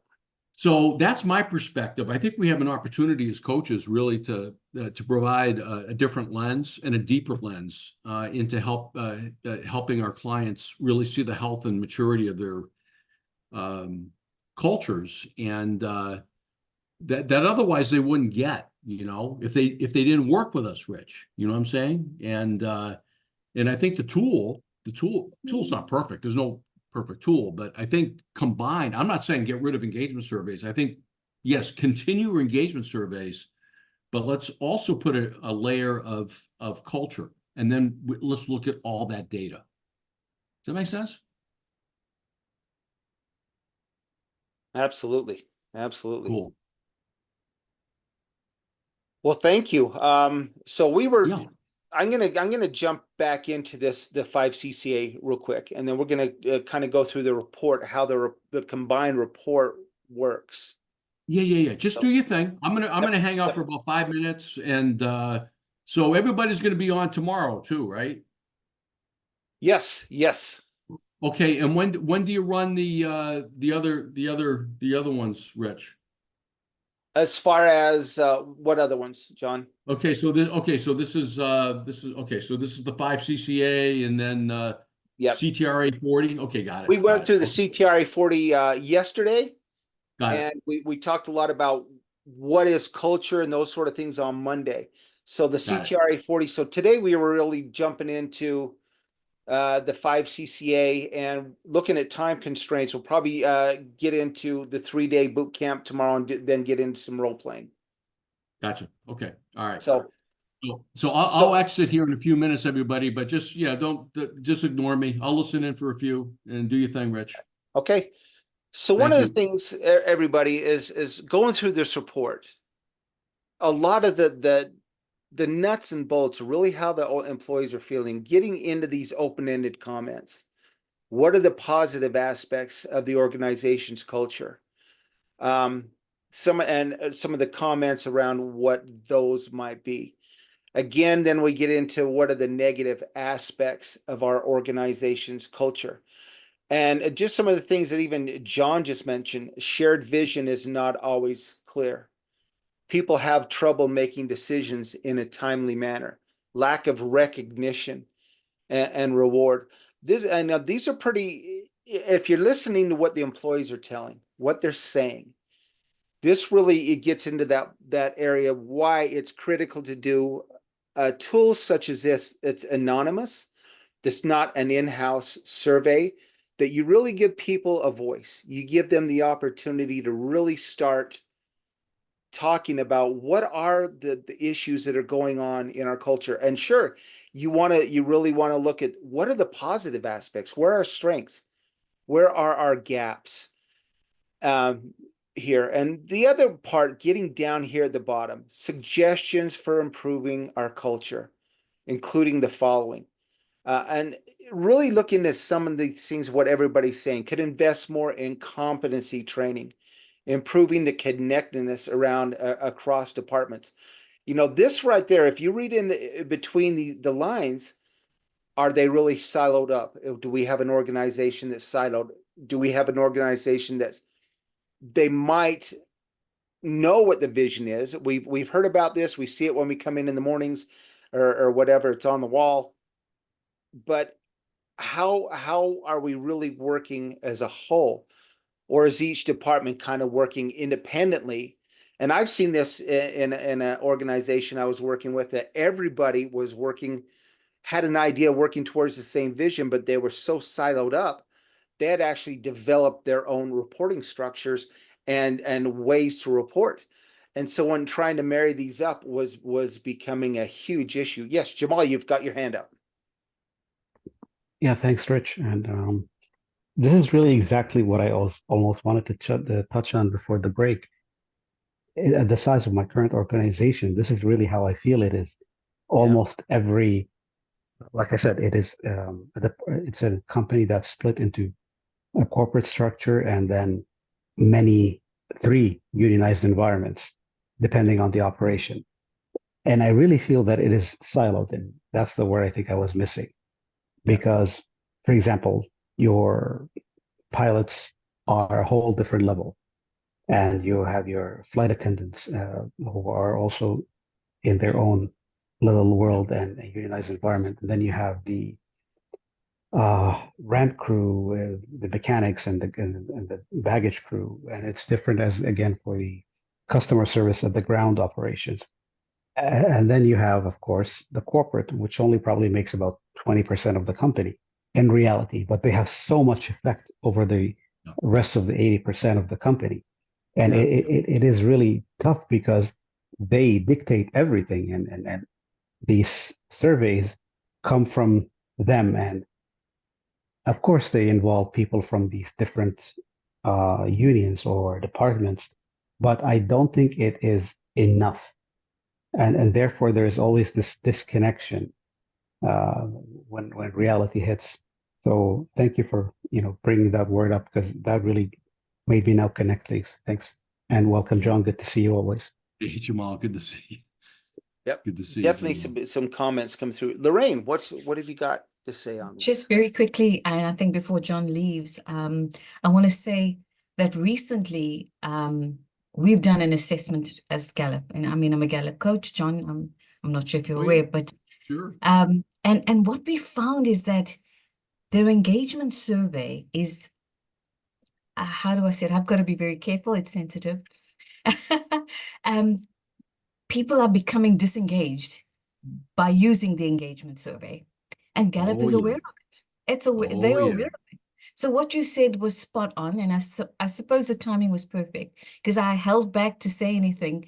But what we've noticed is that people now are not willing to focus on what's wrong with them, because some of the engagement surveys put a spotlight on what's wrong with what we're not doing right. Right. And I think that's another area why corporates, and it's 12 questions on the Gallup Q12, as you know, or I'm not sure, but 12 questions to the point, but it's losing track. So we found people are more disengaged. But what I'm taking with me today, which you really said this greatly, you said, on the culture, it's more on the macro view, and engagement is micro view, and it was on point. And I think, this is just so great, because the latest globalized, I mean, this is decades of work and research with Gallup, and now they're seeing why it's not working. So well done, John, and thank you. Thank you, Lorraine. We could raise this. Listen, well said. And I let me just say this. First of all, I think Gallup, incredible work. I mean, come on, some of the best work ever. But I think you're right, and I'm seeing this too, and I hear this, that clients are tired. You get tired of surveys, the annual survey, and that impacts obviously engagement and them expressing their perceptions accurately. At IL, JMG, we're all about, and you'll all have heard this, we're diligent around diagnostic, because if we're diligent around diagnostic and we mitigate risk around that, we can partner with our clients, whether it's an individual leadership client or let's say an organization, Rich, right? We can kind of co-create an accurate prescription, right? The accurate prescription is going to come from the accurate diagnostic. And I'm not saying the 5 CCA is the greatest thing since sliced bread, but Lorraine, it absolutely adds a very unique angle on data that typically doesn't surface. And in and of itself, powerful. I think combined with engagement, even more powerful. And what's beautiful is, as master IO coaches, I think this is great. You can actually, it's just not going to cost you a dime as coaches for you to use the 5 CCA. You know what I'm saying? Or the CTRA 40. So you got a great opportunity to help your clients really get calibrated accurately and all this stuff that's really important. So enough said. I appreciate your kind words, Lorraine. Very nice, and great to see you again. And I don't know, Rich, what are your thoughts about that? You know, absolutely. Here's one of the things that we were talking about, these different surveys and getting tired about surveys and employee engagement and all these other things. I kind of want to go back, circle back to something Jamal said, if I can. You said that there are, you know, that we have the pilots, we have in your industry, we have corporate in our industry, we have, you know, the people who are actually, you know, that, you know, the nuts and bolts who are doing the work of the company, that 80%, right? My question Yes. goes back to you. Who's your customer? That's one of the things that we sometimes forget. Yep. In these organizational cultures, when we silo up, when we get to these things where we're doing, we feel like we're doing something different. We got the pilots. We'll just label them as the pilots, right?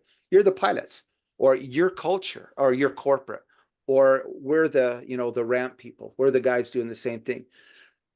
When it comes down to the just the basic level question is, who's our customer?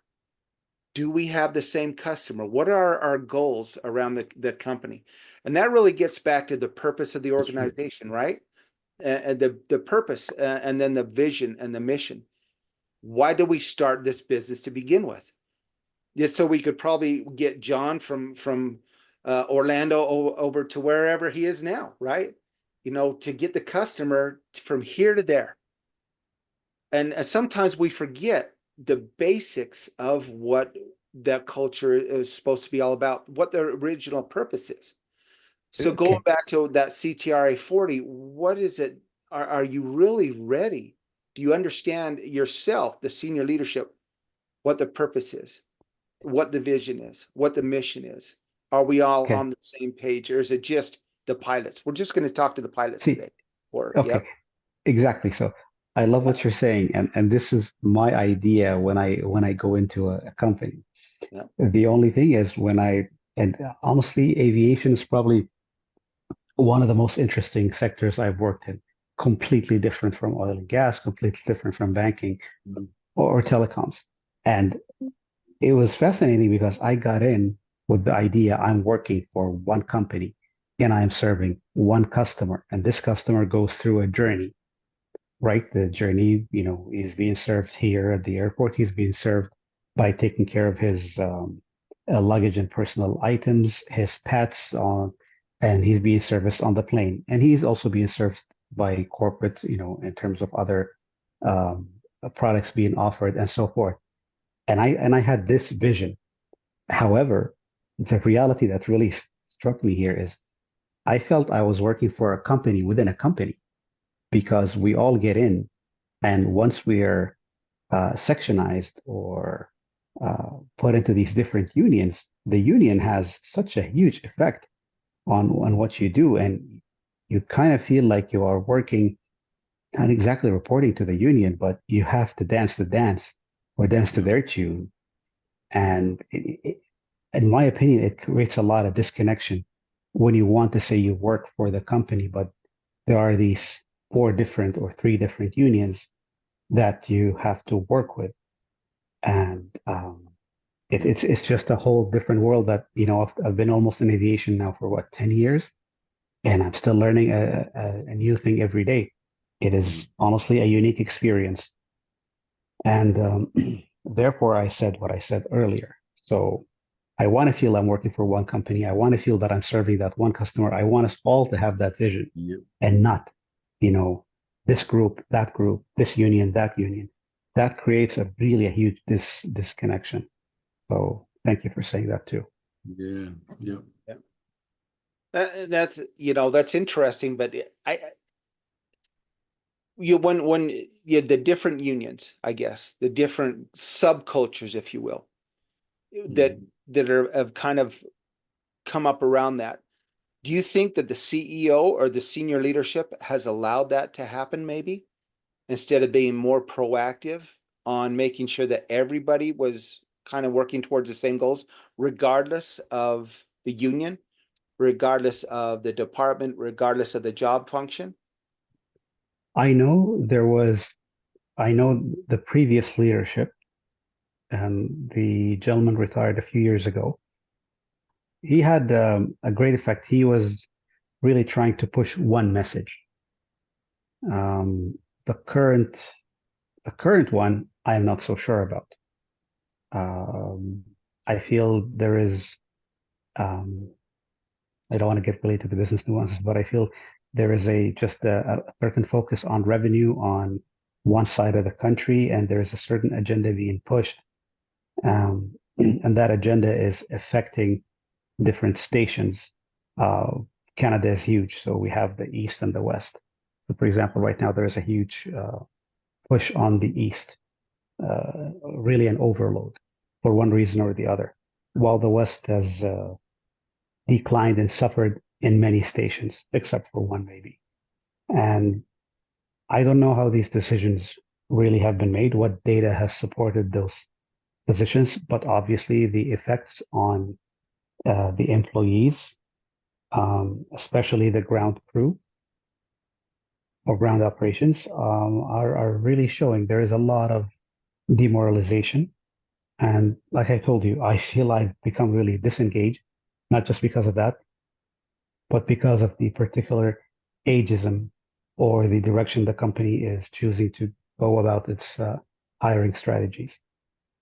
So yeah, that's what I have to say to that. It really depends on the leadership and how they're approaching that. Right. Great point. Great point. Orestes, you had your hand up a minute ago.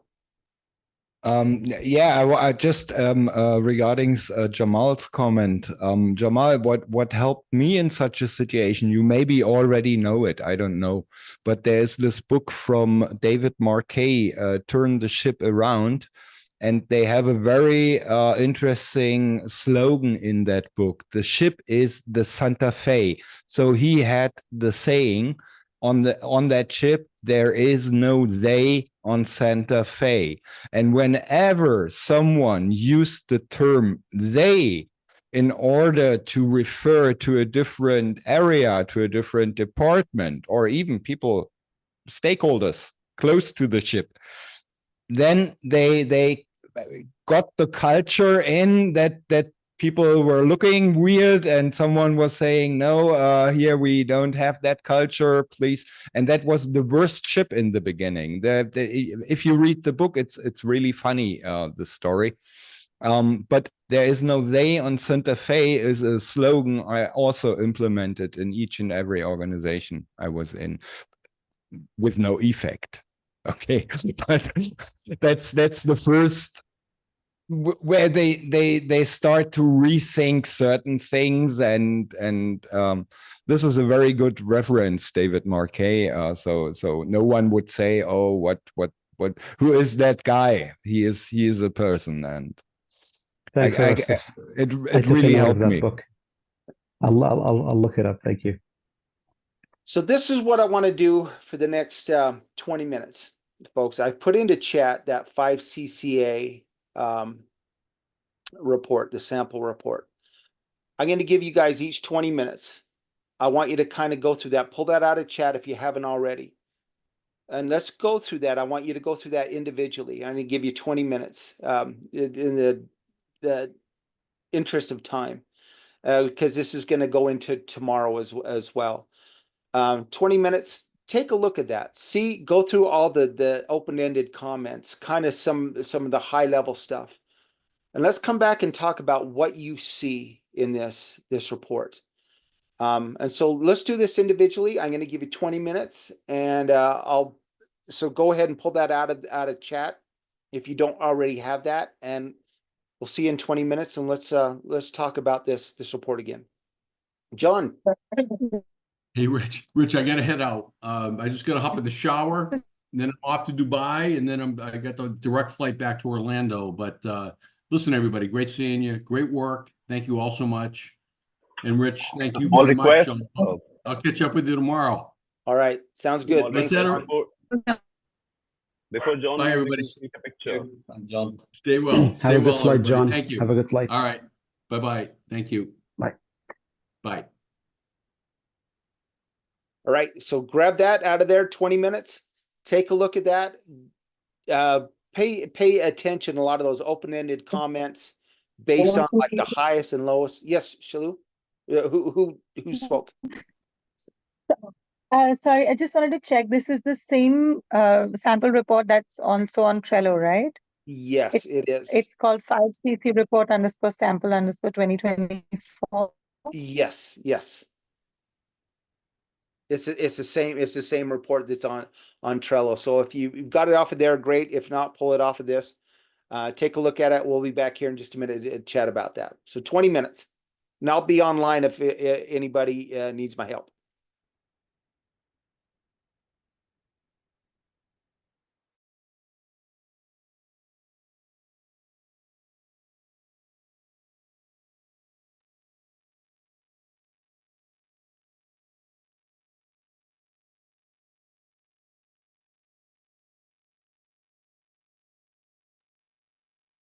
I like your dog.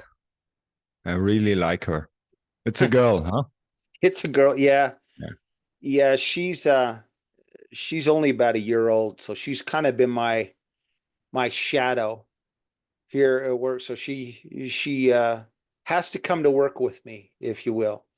So she loves to look out the window. So I just, yeah. Hope she's not too much of a distraction. I had the door closed earlier, but yeah. She is for very well sure a behaved. distraction, but a welcome one. Yeah. So the kids are going to school in my neighborhood. It's time for them to head, and so they're walking. Our elementary school's not too far from here.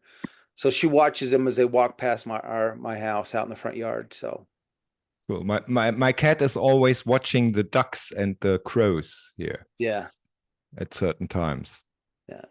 By the way, I have in the chat, I have an analysis. I have an extensive analysis also, and the demographic data looks quite interesting. Yes. But I haven't done it. So everyone who is familiar, it was ChatGPT. And I just want to mention it's so powerful in bringing out all these interesting points within milliseconds. Interesting. Okay. And I was reading through that there a minute ago. That's very, very interesting. So, and getting into the nuts and bolts of it, that's, from a high level, that's pretty, that's pretty spot on. It's an extensive report about, I guess, 5,000 characters, and this is just the executive summary of it. Yep. Nice. All right, well, let's get into this. Let's talk about this real quick while we still have about a half hour left. Suhas said he'd be joining back. So, Orestes, you put your thoughts there into chat. Let's go around the room here real quick. What are your thoughts? What are you seeing on this report?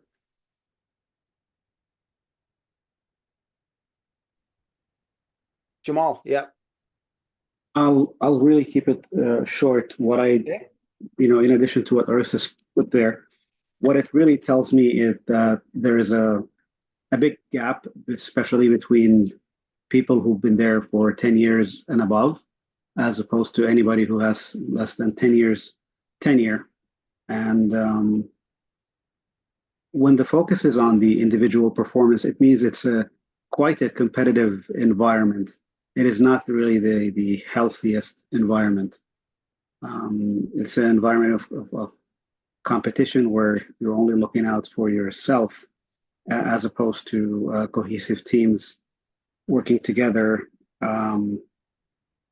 There is also that, I'm not going to say disregard, but when there is lack of commitment or a connection to your organization's belief, that's probably what's going to happen, because you're only looking out for yourself and your career progression without, having that sense of belief and working towards a common goal.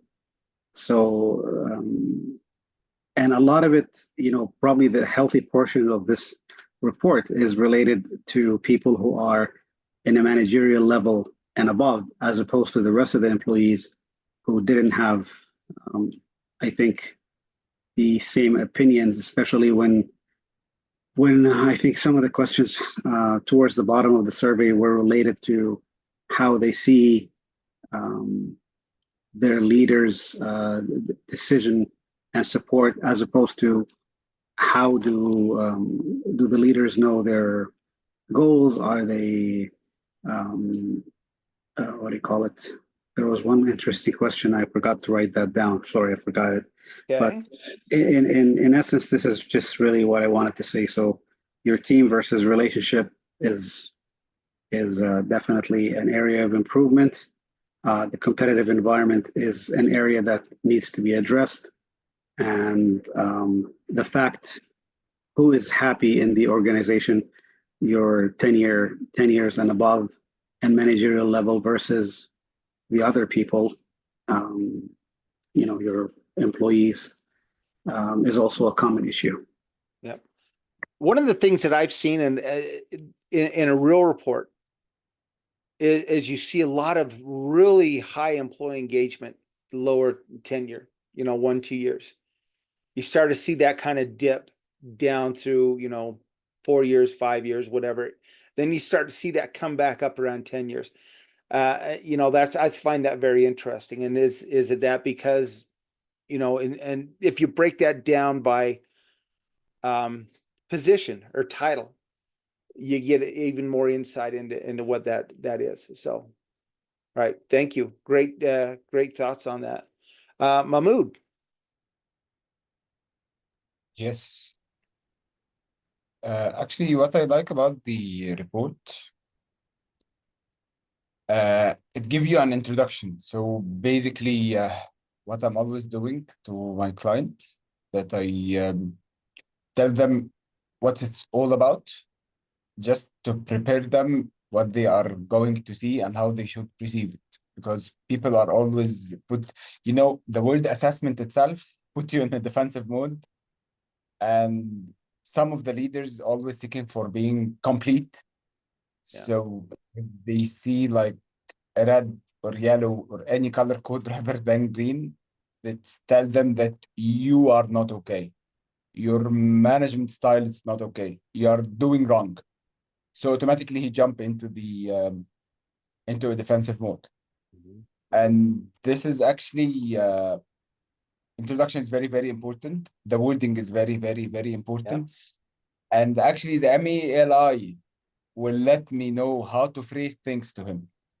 So if he's in the future or in the present or in the past, he's driving by shame or he's driving by anger. So basically I will start to pick my wording to make sure that the report land correctly as much as I can. The report is very, very comprehensive. I really like the educational part. And actually, this is what I'm always doing whenever I throw a report to the client. I put some part educational just to make him prepare to the results and to support him reading it. And I can see that from this report, we can easily extract an action items from the client himself. So it's like it's very obvious. Very good. Very good. And you hit on something as assessment. That's kind of, it can be, put you on the defensive, right? You're going to Correct. assess who I am. Yes, Assess my, but yes, this is some people receive. I'm not assessing the culture. I am assessing him being a good manager.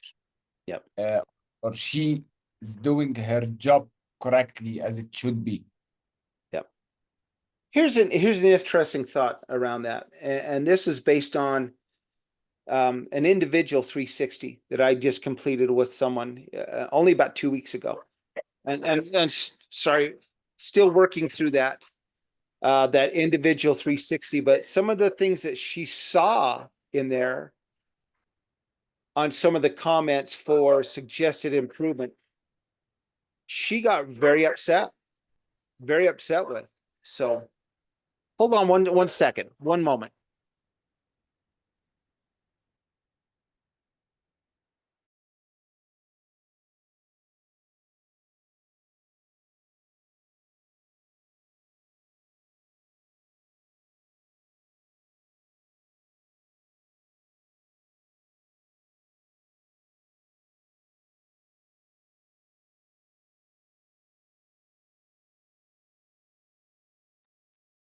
While Rich is gone, should we put our LinkedIn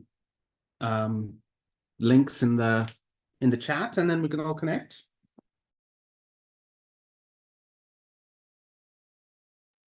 Good idea.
Okay, sorry about that. You're mute.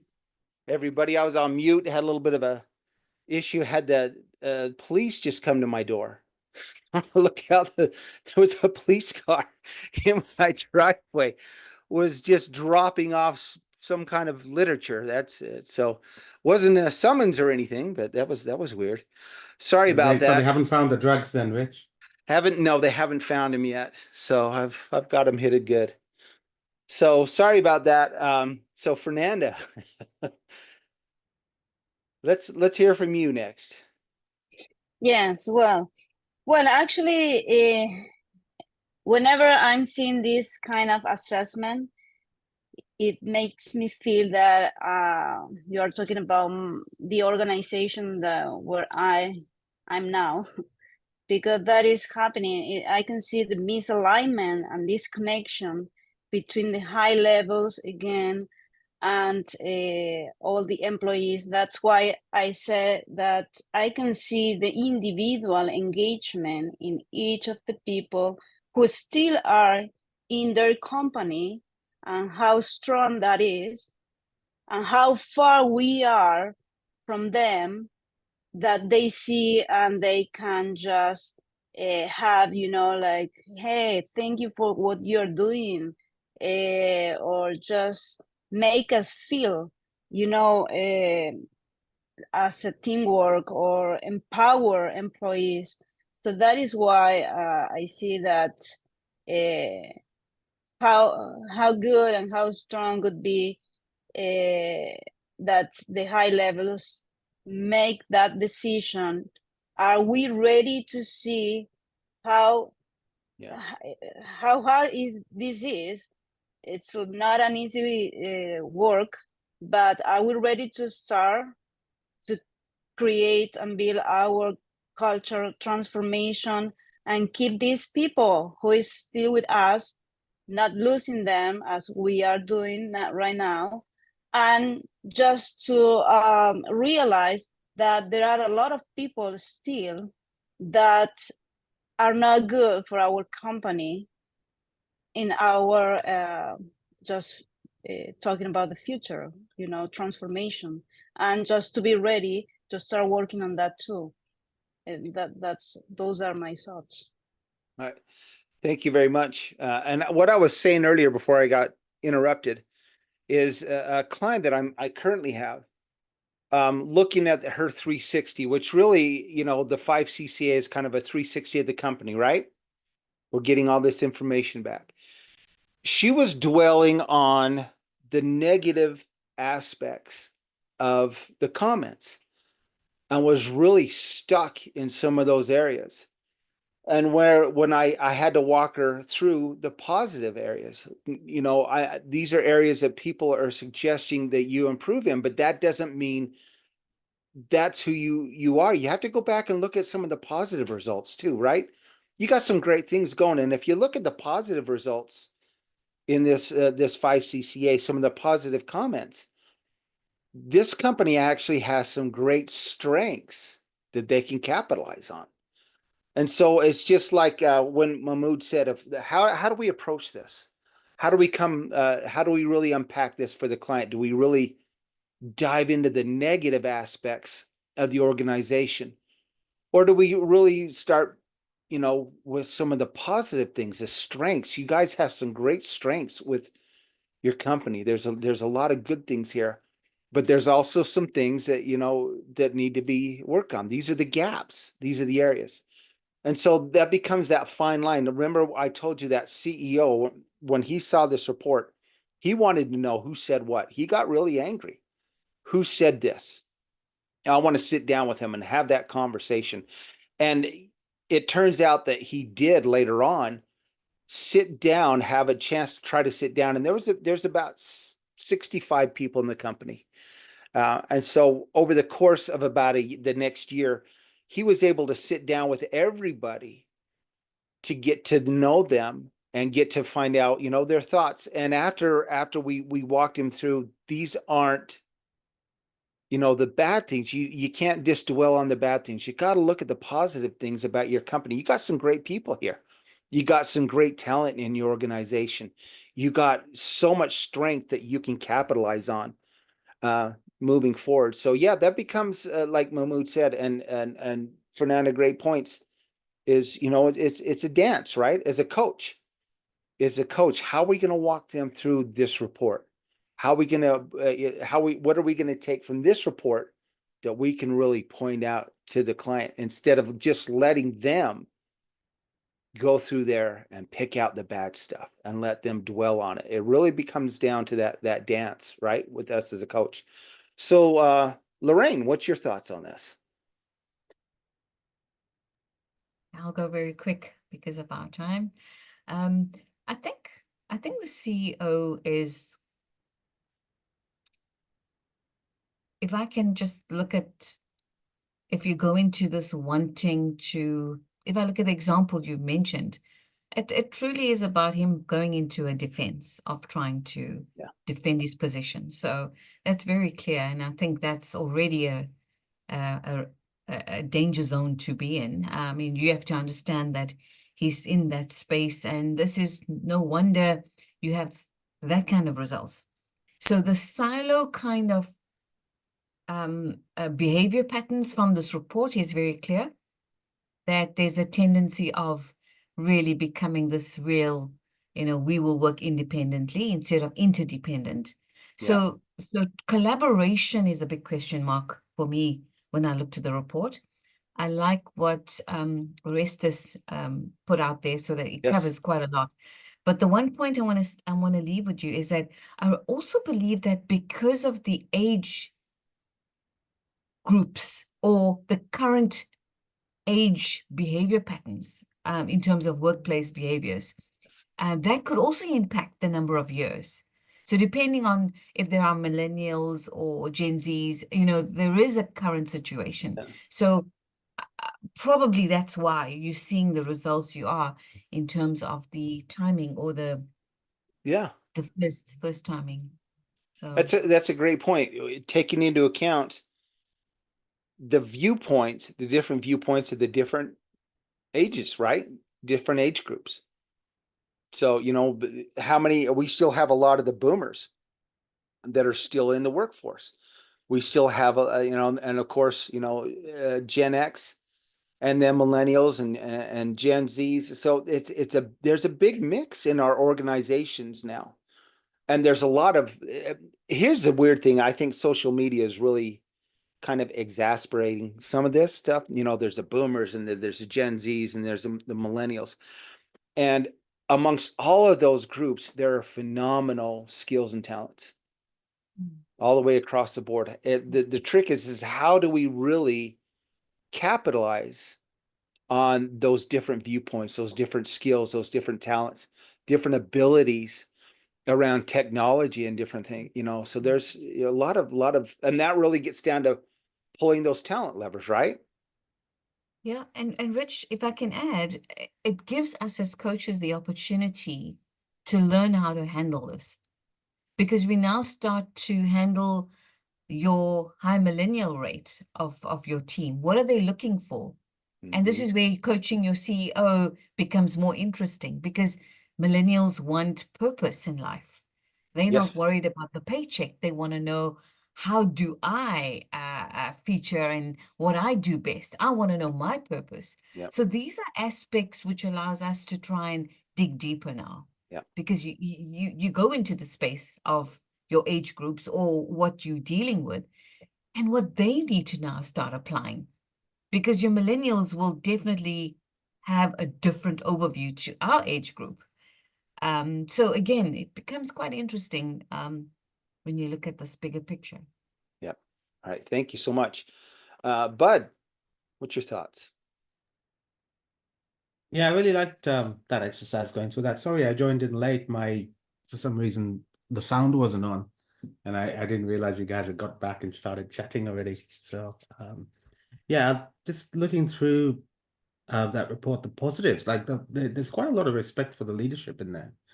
That sort of came through. Like a lot of the comments were about that. That's really great, and the leaders seem to, you know, really create a great impression throughout the organization. But where the gaps that I saw were in learning, communication, cooperation, no, compensation as well, and workload. So what the suggestions that were coming out were that I could see were that the employees wanted development, they wanted more connection, engagement, more reward, and support for their workload. I think there's quite a bit that could be done in the culture there to create a culture of connectedness, development, acknowledgement, inclusion. Yeah, and overall, I think the report gives great insight into tangibles of what needs to happen from a cultural perspective, and I've not been able to articulate that before. So as a measurement tool, I think it can provide great information, insight, and a way forward. Yep. All right. Thank you, Bud. Gaurav.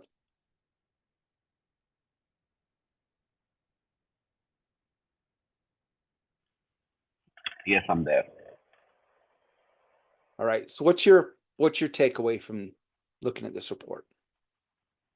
A lot has been added again. So, but like yesterday when I was talking about the CTR, where the recommendations were only about, hire a coach. But this was something I was talking about. Now about this report, if you look at it, in the end, there's a huge list of the improvement areas or the pointers. I mean, that's how if you go again, it comes to the coach. It comes to the coach later that okay, these are the areas and we need to work on. So help us to look deeper, to dig deeper. Yeah. Not direct. I mean, so I found it impactful. Okay. Thank you very much. Do you feel it's a report that you could use to help somebody make some recommendations? No doubt. No doubt. Okay. Thank you very much. Shalu, you've come back now. So did I you had no idea. I got bumped off. I got lost in the report. Oh I yeah. just realized when I said, looks like And- it's definitely beyond 20 minutes. Oh, you're fine. You're yeah. fine. That probably says you had a lot to learn. And we're gonna, Rest has put some great stuff in the chat as well. So we're gonna talk to him, his thoughts here. But what are your thoughts? So again, like yesterday, I found that the questions are really very solid in terms of getting people to think. I do believe that if answered well by the people, this can actually be such a good beacon for people to go ahead and understand what to shift, understand what to change. It's quite a good way for people to get to the bottom of what's really happening in the organization. Yes. Like a lot of times the leadership will sit in their bubble and the team below will kind of groan and moan, but communication will not occur side by side, or communication will not flow easily. Something like this can actually be a very good tangible representation of reality. Yes. That's what I And here goes back to that representation of reality. Why is it so important to do an anonymous, type assessment or survey, where we can really get people's actual answers? I've seen there are some of these cultural surveys that are floating around out there that, if you look at them, they like to pinpoint which department the culture is having problems in. We're going to go after shipping. We're going to go after distribution. We're going to go after quality. We're going to go after, engineering, whatever, because that shows those are the areas. And in some instances, I've seen some of these in-house surveys turned into witch hunts instead of really having that absolute anonymous feedback where we can give our employees a voice. And this is one of the things as a coach, we need to warn the people we work with. When you give your people a voice, such as you're doing in this 5CCA, if you fail to respond, that's worse than ever having done this to begin with. Because now you've given your employees a voice. They know you've seen what's going on. And if you fail to act on this, you're going to further erode. If there's trust issues there already, you're going to further erode those things. So it's important as a coach to really walk them through the importance of listening. Listen, regardless of what you're hearing or seeing on this, it's important to listen to what your employees are saying. And that even getting back to, what are your strengths, and then what are areas we can work on. But do not do nothing. Don't let this sit idle. And make sure, we measure, and then we measure again, and then we measure again, and then we course correct each time we have to. So yeah, that's thank you so much for some of that feedback. So Orestes, walk us through what you found, you put in the chat. It's so much more than the executive summary.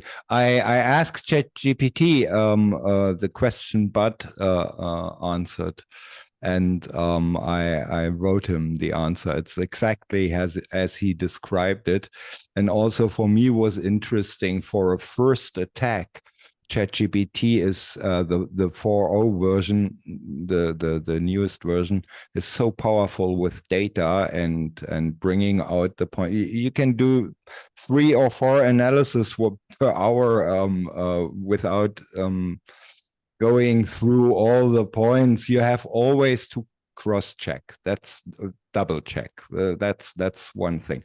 But what was interesting for me is also what Lorraine mentioned, the demographics, and I haven't looked into it. I'm really a bit tired. So this is the reason why I asked my assistant here. And it's, by the way, it's not a trained one. It's just the normal version. You can ramp it up as you want.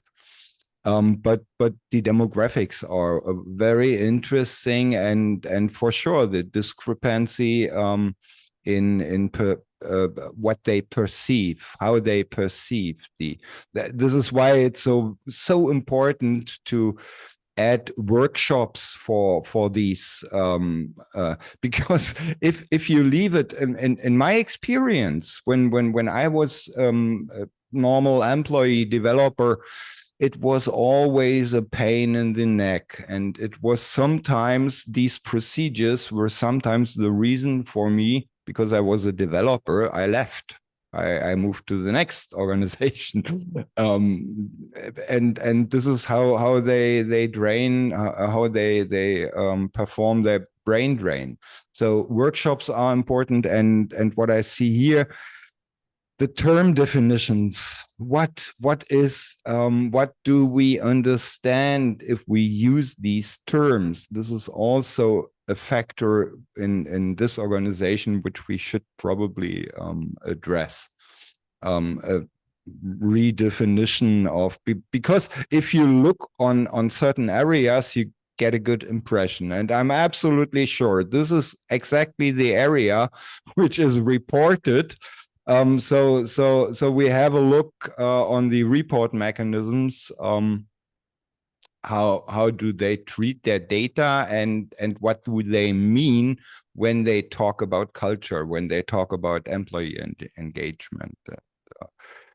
It's astonishing what you get if you ask such questions, the answers you get. You have 5 C-suite guys and you have 5 opinions.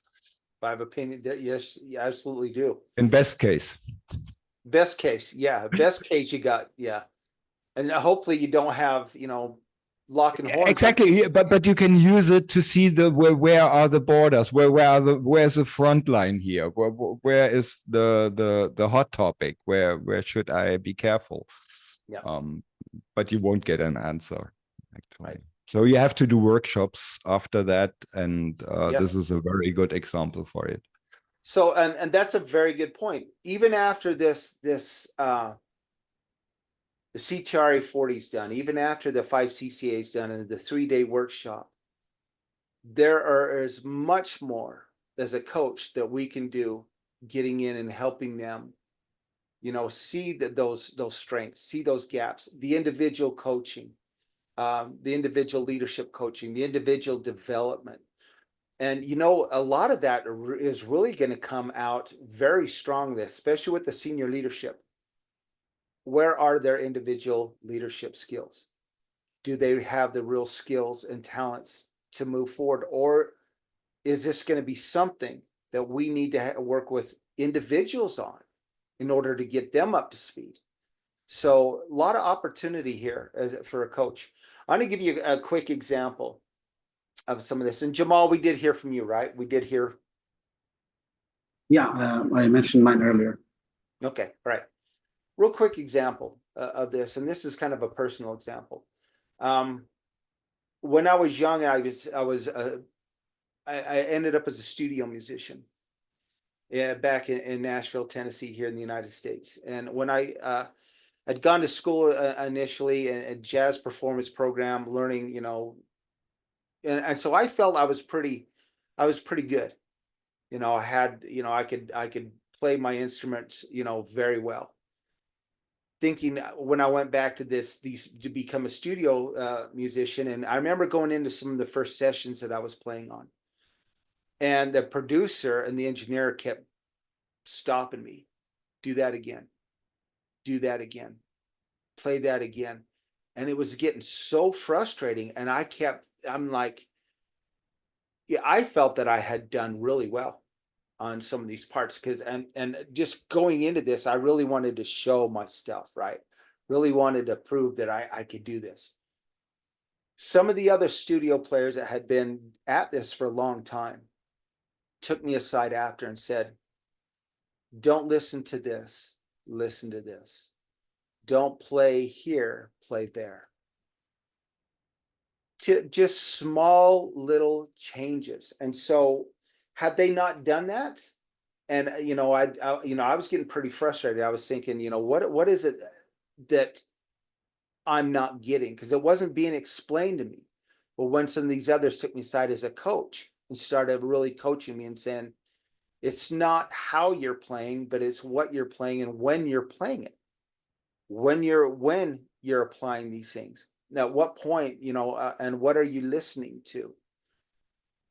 Had I not got that coaching or learned that lesson, and that's one of the things that I have taken, throughout my life. Some of the greatest lessons I learned were there, learning these things. Being able to listen to a coach, being able to understand where I'm really going wrong. And so not dwelling on the bad or allowing the bad to linger, but having these people show me, yeah, you're doing it great. You just got to tweak it just a little bit. Got to pay more attention here, pay more attention there, and everything. And pretty soon, it got to the point where it was second nature, what I was listening to. And even I own a recording studio now. And even when I do work with some of these younger musicians, or whoever, when I get a chance to, it's always about where to listen to. Not that you're doing bad, not that you've done it wrong, but where you can improve. So, but you've got some great skills. Otherwise, you wouldn't be here. You wouldn't be on the team, right? You wouldn't be on the team if you didn't have the skills and talents. Now it's a safe place to give 100% effort. And that's what as coaches we do. We point these things out. We help them get to that next level. So tomorrow we're a little bit past time, so I'm gonna cut you loose. Tomorrow I'm not gonna get so much into how you felt about today. We're gonna go right into some other things about the report, and then we're gonna get into some role playing, some practicing these things. I'm very big on practice makes perfect, right? You know, when you really practice these type of things. We'll go through real quick the 3-day, how that 3-day workshop is outlined, basic outline that we have. And of course, as coaches, this is, you know, you can shuffle that around, but this seems to work very well. So that being said, I hope everybody has a great evening, a great day, whatever it is. And and remember, if you have any questions, let me know. Jump on my calendar. It's in Trello. Jump on there if you have any questions. I'm available the rest of today. Not a lot going on my calendar. So even today, if you had something you needed to talk about, we could do that. Orestes. It was just actually my thumb. It was wrong. I pushed the wrong button. But Okay. Is that repeatable? Because I already have an appointment with you, and I want to know the upper limit. Oh yeah. You know what? I'm here. I want to make sure that you all come away from this, you know, at least with a basic understanding, but all the time, even going forward, as much time as you need me going forward, jump on my calendar and let's talk Okay. about this. That's what I'm here for. That's what I Cool. want to make sure that you come away from this. And if you have questions, and get with me. If I can't answer your question, I'm going to find someone who can. So, but I don't want you going through the dark and saying, "Gosh, dang it, you know, that Rich, he just kind of threw me off the edge." So, Thank all you. righty. Very, very grateful for that opportunity. Oh, so Thanks. yeah, no, I'm available. There's no upper limit. So, no upper limit. Thank you. All right. Thank you, everybody. Have a great day, great evening, and we'll talk to you soon. Thanks, Rich. Thanks, everyone. Thank See you. ya. Thank you, Rich. Thank you, everyone. Thanks.